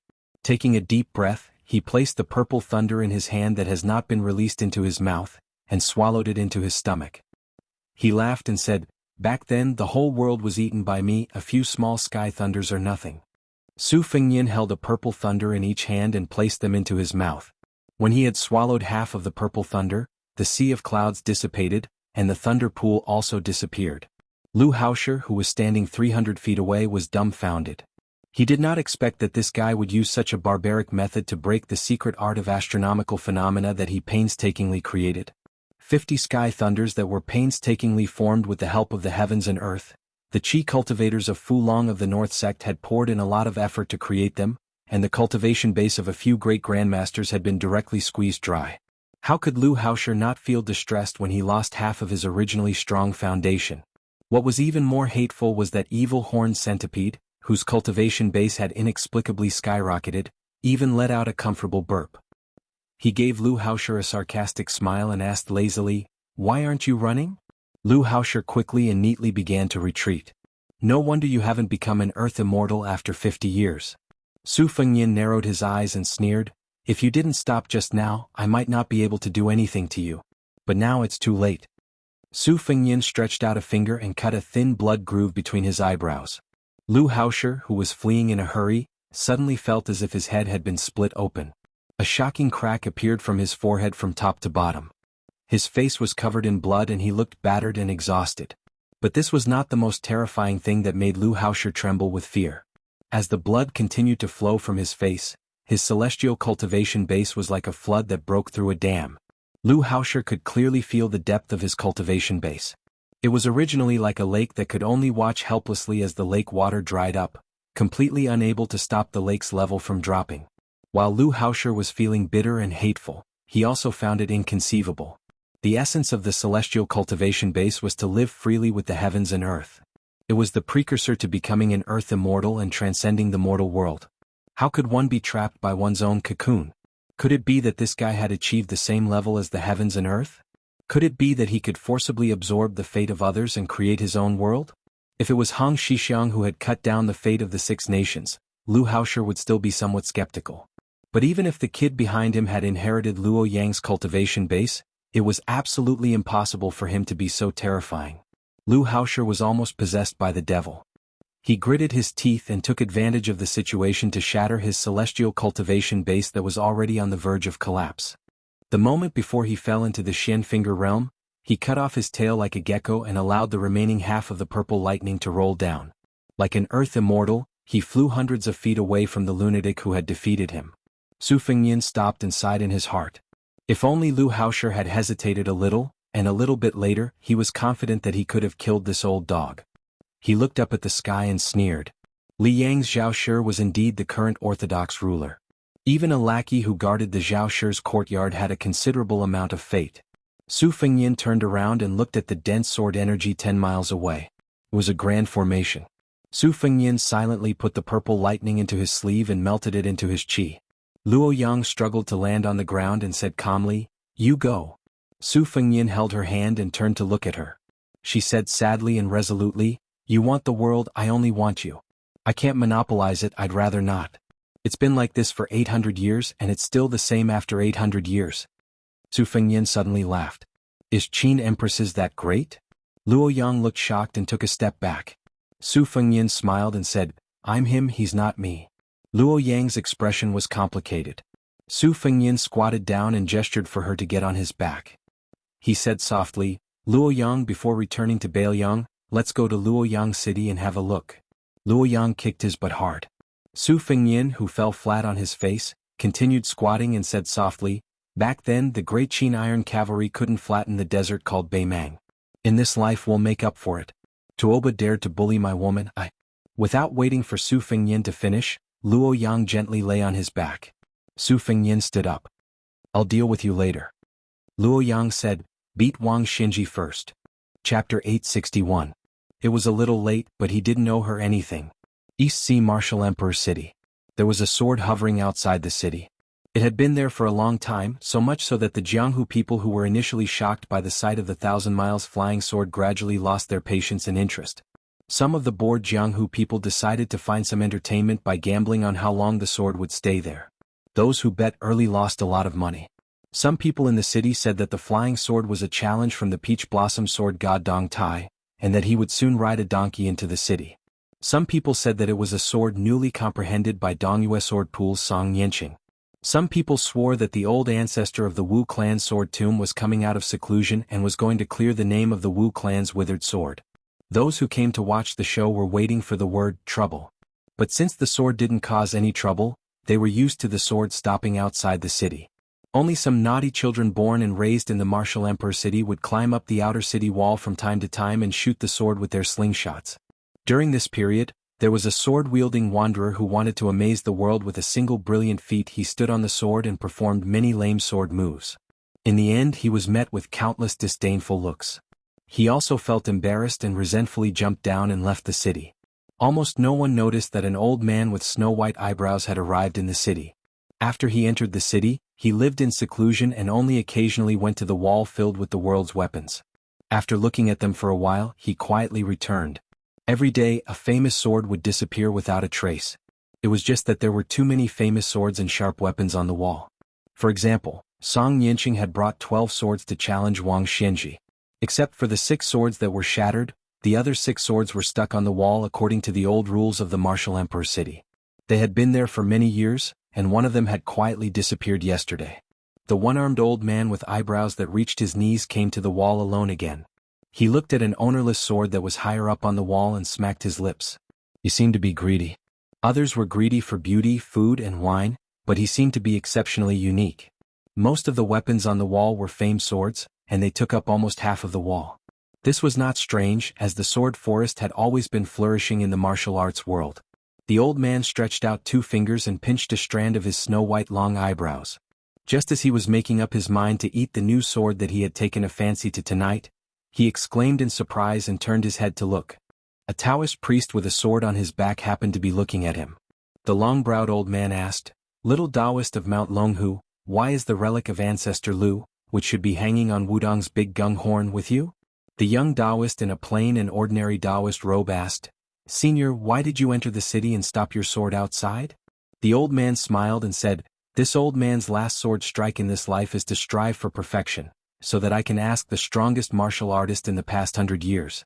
Originally, it was almost time to enter the city, but the one surnamed Wang unexpectedly left the city for the first time, leaving this old man hanging on the side. No matter, we can just wait for him to return to the city." "You are?" The Taoist priest replied calmly, "I am Xianxia of Mount Longhu." The old man made an O sound.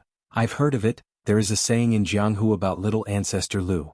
Xianxia, who had been traveling Jianghu since leaving Wudong, asked, "Is Lord Wang going to stop a useless monk from the western regions? May I ask who senior is?" The old man smiled and said, "What useless monk? It's Lu Songtao of Mount Zhulu. As for this old man's name, it doesn't matter. You only need to know that there is still a sword in this world that can make Wang Xinji the real second in the world." Xianxia smiled gently. The old man's fingers loosened his long eyebrows and said, "Although you are a Taoist, you are also a swordsman. If this old man loses in the future, you will follow his next sword strike. It doesn't matter 10 or 20 years later, as long as it is not too long until Wang Xinji ascends." Xianxia bowed slightly and then turned to leave. Lu Hao had never been so flustered before, like a drowning dog. 50 years of celestial phenomenon knowledge in less than half an incense's time disappeared like smoke. After confirming that the fellow wasn't chasing him, he still ran a dozen miles before stopping. He had never thought that there would be a day where he would be frightened by the mere twang of a bow. Advancing in the martial path was harder the further one went. Rank 3 to rank 2 was a huge threshold. Most of the disciples of rich families who had secret manuals and pills were stopped at this threshold. Cultivating martial arts was an extremely tough profession. It required talent as a foundation and also perseverance. After reaching rank 2 and becoming a master, one would immediately meet an even higher threshold. It was so high that many geniuses who didn't have enough perseverance would back off. Lu Hao had seen too many young people with natural advantages who couldn't enter the door and wasted their lives, not to mention rank 1 to rank 4. It was because he knew that the road was difficult that Lu Hao, who was about to reach the peak, was heartbroken over his drop in rank. Lu Hao, who was filled with hatred, sat down on the ground. His hands stabbed into the ground and his fingers formed a hook, drawing a mud ditch. Lu Hao's emotions slowly calmed down. He took out a small sandalwood box from his sleeve and carefully opened it. After opening the box, a small pill was revealed. It didn't have any fragrance, instead it smelled bad. However, Lu Hao solemnly stretched out 2 fingers and tried to pinch the pill. This inconspicuous bait was rumored to be half a celestial medicine recipe obtained by the Qin dynasty's emperor when he went out to sea to visit immortals. There was a secret saying in the Taoist scriptures, if you don't accept the bait, stay in the human world and become an immortal. It meant that if one could obtain this pill, they would be able to ascend. Of course, Lu Hao knew that the pill in the box didn't have such effects. However, it could help him stabilize his current rank and fight for a chance to return to celestial phenomenon. Lu Hao suddenly retracted his fingers and closed the box. He stood up and looked around. He was still worried, so he circled around and made sure that there was no one within 2 miles. Then he sat down cross-legged and swallowed the bait. He closed his eyes and focused. Gradually he entered the state of a dragon in the abyss. Haha. The 2 soft words suddenly rang in Lu Hao's ears like a real clap of thunder. Wang Xianxia didn't do anything in a hurry and was very slow. However, there were too many smart people in Jianghu and there were too many shortcuts. In the end, Wang Xianxia, who was down to earth, became an anomaly. After he entered the martial emperor city, his cultivation had been steadily rising. He was not the youngest second-level master at that time, nor was he like Li Chungang, who broke through the next level a few years after reaching the first level. Wang Xianxia had never had a stunning breakthrough. Compared to the martial arts geniuses who were chasing after the 4 grandmasters, Wang Xianxia could only be regarded as a late bloomer. However, after he achieved the diamond body, Wang Xianxia gradually became invincible among those in the same realm. Moreover, no one had thought that this tall young man who was only fit to watch the battle at that time would become a late bloomer. Especially when he broke the wooden horse ox with his bare hands, it made Wang Xianxia truly reach the top of Jianghu. Since then, Wang Xianxia had never tasted defeat until he was habitually called Old Monster Wang. This taciturn old man stood alone on the top of the martial emperor city tower, coldly overlooking Jianghu. Dong Tai, who rode a donkey and carried a peach branch, proudly climbed up the tower and went down after losing. Chao Chongqing, who made the son of the Zhao family restless, also went down after losing. In the end, very few people wanted to defeat this old monster. They just wanted to climb up the tower quickly and be content. If they were lucky enough to meet this old man and ask for some martial arts experience, it would undoubtedly be a pleasant surprise. Wang Xianxia didn't like this kind of Jianghu. The martial emperor city lord, who was waiting for the little girl's second sword, raised his eyebrows, not knowing whether he was surprised or angry. Her sword strike caused a ripple to appear in Wang Xianxia's tranquil state of mind. The sword opened the gate of heaven. The scene of the gate of heaven opening was splendid. A pillar of the gate of heaven fell to the ground. When the other pillar was erected, the gate of heaven was opened. Jiang Yan'ai, who was holding the sword with her hands folded, was pale. She pushed the great Liang dragon sparrow into the ground inch by inch. In order to stop Wang Xianxia from moving forward, this woman actually opened the gate of heaven by force. Obviously, the gate of heaven was opened for Wang Xianxia. It was obvious that she wanted to take the initiative to send this invincible martial emperor city lord on his way. Blood seeped out of the corner of Jiang Ni's mouth. She continued to push the long sword into the ground, desperately trying to pull the other gate of heaven down. Only a few people in the world knew the truth. She was just a woman who was in so much pain when she moved books up the mountain that she thought she would die. She was just a timid woman who was afraid of hardship and did not dare to practice her sword. She was just a woman who was satisfied with earning some copper coins from reading books. She had never thought about riding a sword, reviving her country, or opening the gate of heaven with a sword. Such an unattainable thing, she never thought that she could do it. She just wanted to secretly stab him to death one day when he was not paying attention. Then her life would be over. Wang Xianxia still did not stop her sword from opening the gate of heaven. I, Wang Xianji, don't want to go through the gate of heaven. So what if the gate of heaven is opened? At this moment, Wang Xianji suddenly slid back and made a defensive posture.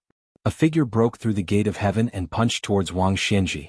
Wang Xianji slid back a full 300 feet. The second gate of heaven was about to support the gate of heaven and earth when it disappeared. Jiang and I did not even have time to spit out a mouthful of blood. She looked at the figure in a daze. The figure flashed and pounced towards Wang Xianji. It was another simple punch. Although Wang Xianji did not fall, she was fiercely pushed back 700 feet.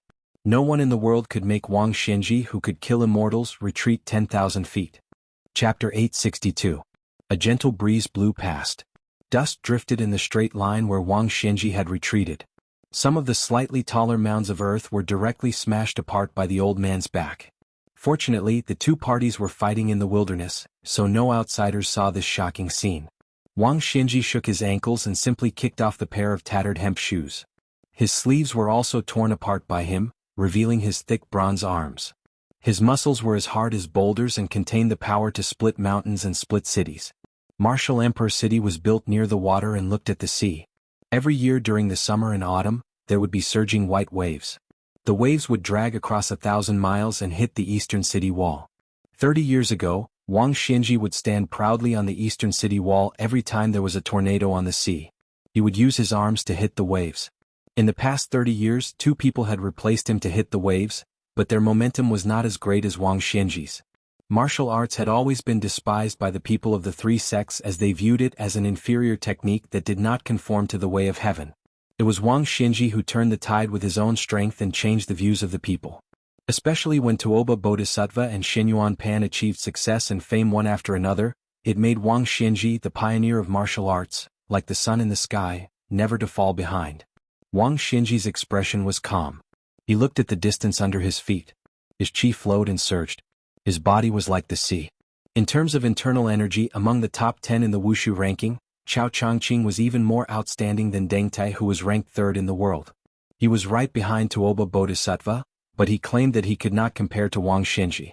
In terms of combat power, the green shirt sword god 60 years ago and the old man in the sheepskin fur coat were on par. However, Wang Xianji was much stronger than him 60 years ago. This was also why in the Battle of the Eastern Sea, even when facing Li Chungang, who had returned to the peak of swordsmanship, Wang Xianji only used 90% of his strength. In the 500 years of Jianghu, there were only 6 or 7 people who were recognized as the world's number one. In the recent 100 years, Wang Xianji was finally the one who took the throne. This old man who claimed to be the world's number 2 was undoubtedly more ferocious and invincible than the demon of Zhulu Mountain, Lu Songtao 100 years ago. Back then, Qi Xuanzhen, who was 60 years old but had a youthful face, stood on the evil slaying platform and looked down at the world. He guarded the door for the heavenly Tao so no demons and monsters could cause trouble in the world. With the old and strong Wang Xianji as the stabilizing force in Jianghu, there was no martial artist who could stand out. Therefore, how could a new tree stand out in the Wulin world? 80 years had passed, and the 4 great grandmasters had become the top 10 martial arts appraisers that were held once every 10 years. The experts had changed again and again. No one knew what this old monster was thinking. Wang Xianji's lips curled into a hearty smile. It was finally here. The old man, who was more than 100 years old, bent his knees slightly, spread out his left hand and slowly stretched it forward. His right shoulder was tilted low, and his right hand was clenched into a fist. That uninvited guest had given Wang Xianji a gift with 2 punches, and he had sent Wang Xianji a full 1,000 feet away. There was absolutely no reason for Wang Xianji not to return the favor. The old man in coarse hemp clothes made this simple and unremarkable gesture. There was no concept of wind and clouds in the world that resonated with it, nor was there any majestic scene of flying sand and rolling stones in the surroundings. Wang Xianji withdrew his gaze and gently exhaled. His eardrums vibrated violently. After the 2 punches, the person who had passed through the divine gate did not pursue an attack. He only paused slightly 7,000 feet away, waiting for Wang Xianji to stabilize his body before he began his 3rd attack. Step by step he left a footprint, but he did not step on the ground. Instead, he walked in the air, like a string of water ripples made by a stone. He was several feet above the ground, forming circles of airflow ripples. Every step he took was like a great bell striking Wang Xianji's heart. Not only did Wang Xianji's eardrums vibrate more and more, even his temples began to sink and protrude. Wang Xianji still did not show any signs of punching.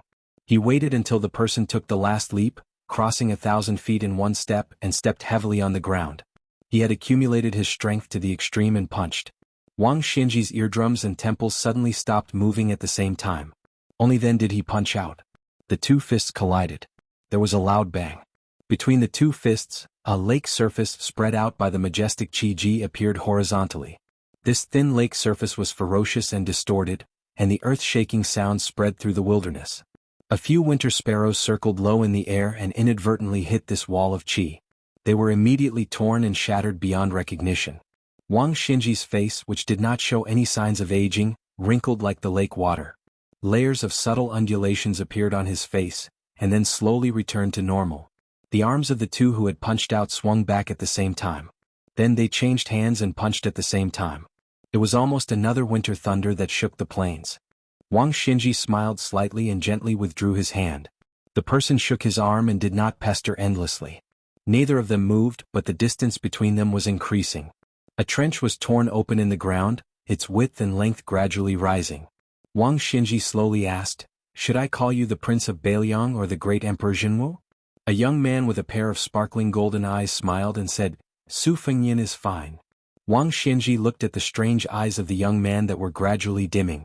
His Qi floated behind him like a long rainbow. The old man said with some regret, "So it's only for the time it takes to burn a stick of incense. I don't even know who set the rules. Boring."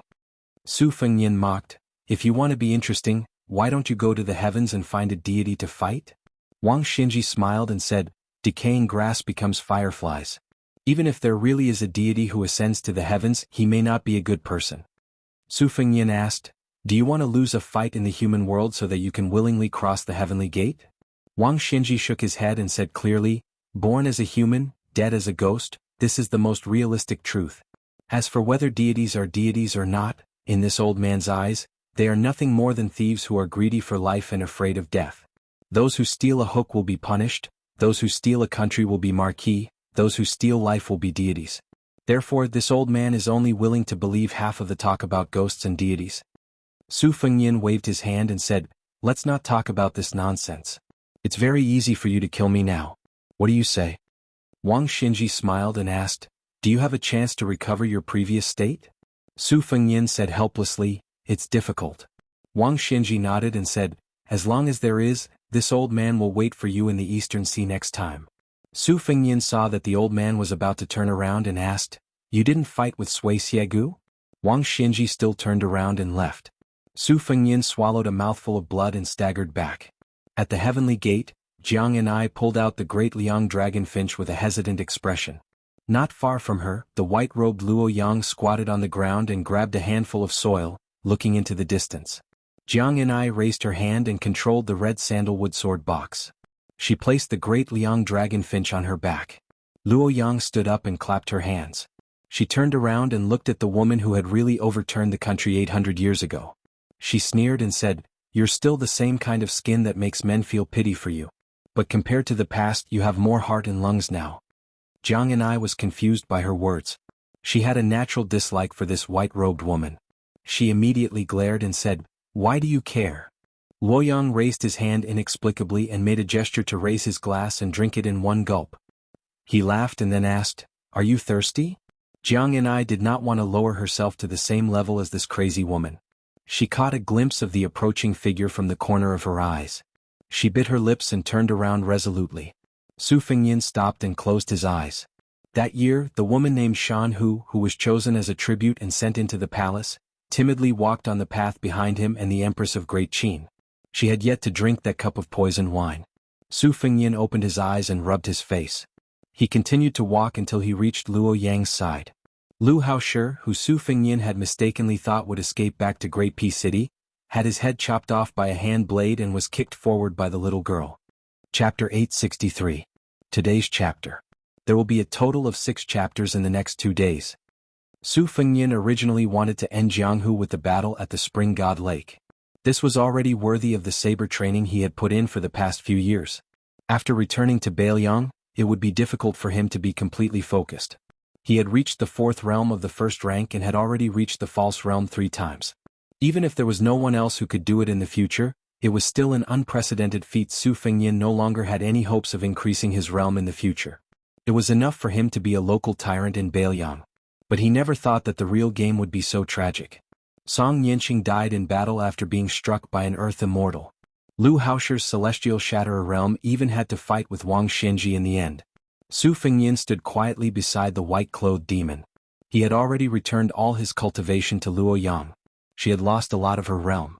She should still be the fourth in the world, but the gap between her and Hong Jingyan and the others had inevitably shrunk. Su Fengyin himself was poor.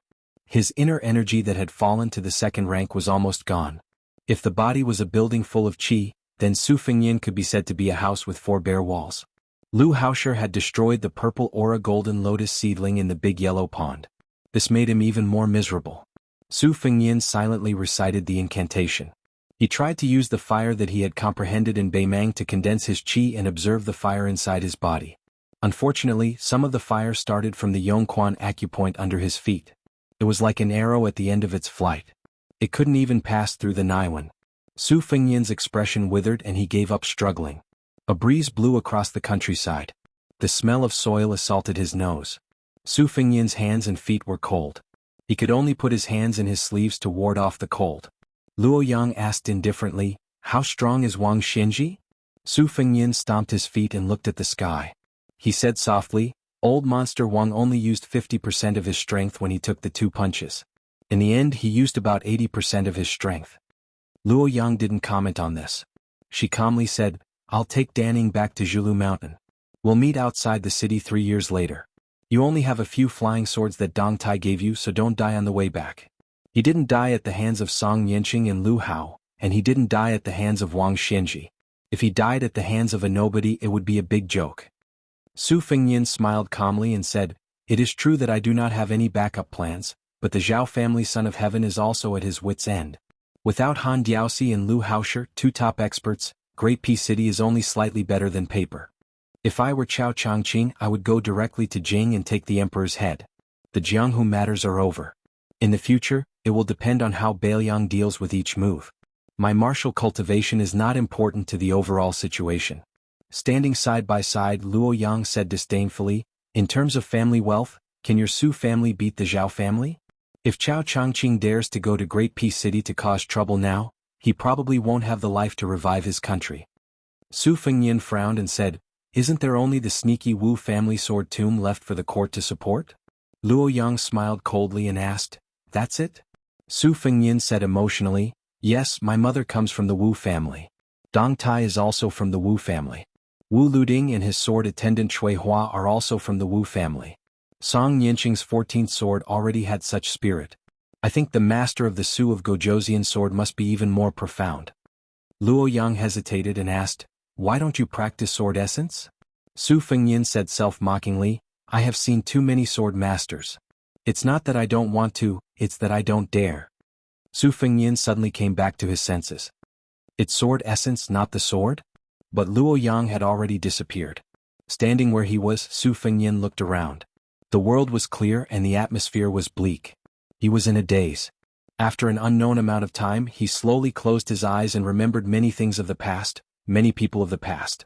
His mind flashed to the scene where he had personally borrowed the sword at Yuyan Mountain Villa, Lu Songtao's useless song after his madness, and personally seeing the world and the city merge into a line. When a person had too much money, they would often be dazzled and not know what to treasure. Su Fengyin raised his arm and waved like he was pushing away an item on a messy table. The mountains disperse. He did not see Wudong Longhu Hui Mountain or any of the famed mountains. After waving away the mountains in his mind, Su Fengyin waved a second time. The rivers and seas disperse. He did not see Chunshin, Boyang, Qingdu or any of the Jianghu. He waved a third time. The towers disperse. He did not see Xiangfan, Shenwu, Great Peace City, or any of the city's tall buildings. The fourth wave pushed back the grass and trees. The fifth wave pushed back the sun and moon. The sixth wave pushed back all life in the world. In this moment, Su Fengyin seemed to be alone in the world. His eyes were still closed, but he was looking around in the darkness, searching for something. When Su Fengyin thought that he was going to return empty-handed, he suddenly realized that he could not open his eyes. It was like the many times when he encountered a ghost during his afternoon nap before practicing the blade. No matter how hard he tried, he could not open his eyes and regain clarity. It was clearly a sign of going astray. In the past, Su Fengyin had the Great Yellow Court of Taoism. No matter how heterogeneous or unconventional his cultivation was, he did not have to worry about falling into Qigong deviation. But now the Great Yellow Court no longer existed. It was the moment when Su Fengyin's foundation was the most unstable. He had a sudden idea. He wanted to take advantage of the lingering effect after the peak battle with Wang Xianxia to grab that rare enlightenment. He hoped that he could reach the sky in one step and directly enter the false realm of celestial phenomenon or even the land immortal. He wanted to learn from the Qi cultivators and obtain that fleeting and rare enlightenment. More haste, less speed. Moreover, Su Fengyin had experienced the false realm 3 times. Every time he ascended the realm, he should be walking on thin ice. Outsiders did not dare to imagine that someone would be as reckless as Su Fengyin. It was tantamount to courting death. Since he could not wake up, Su Fengyin actually laughed in the false realm that he did not know the depth of. Previously, he had brushed away the mountains and rivers. At this moment, he slowly hugged and gradually retracted all the mountains and rivers. It was said that it was easier to invite the spirit than to send it away. However, Su Fengyin found that the universe was completely reversed in this realm. Fortunately, he was not in a hurry. According to common sense, whether it was martial arts or the way of heaven, it was taboo to be unsettled. Su Fengyin simply did the opposite and let it go. Vaguely, Su Fengyin seemed to see Song Yinqing, who was holding a pair of cloth shoes, being carried into a carriage by a group of desolate sword pool disciples. He saw the back of a young girl kicking ahead. He saw a monk in a cassock flying over. He saw a white-clothed woman in a red robe returning and returning. Then Su Fengyin's vision was instantly cast thousands of miles away. He saw a young and elegant Taoist priest guarding a grave. He also saw the ebb and flow of the South Sea. A middle-aged swordsman cleaved the waves with his sword. He also saw a horse that was neither a horse nor a deer climbing up the mountain and arriving in front of the Taoist master's mansion. Finally, he saw a young child squatting by the river in a daze outside a small village with beautiful scenery. Suddenly he was enlightened and his spiritual qi overflowed. When he returned to the village and saw the red paper cut on a window, the child felt an inexplicable joy. Su Fengyin finally opened his eyes and wiped his face. Unknowingly, his face was covered in tears.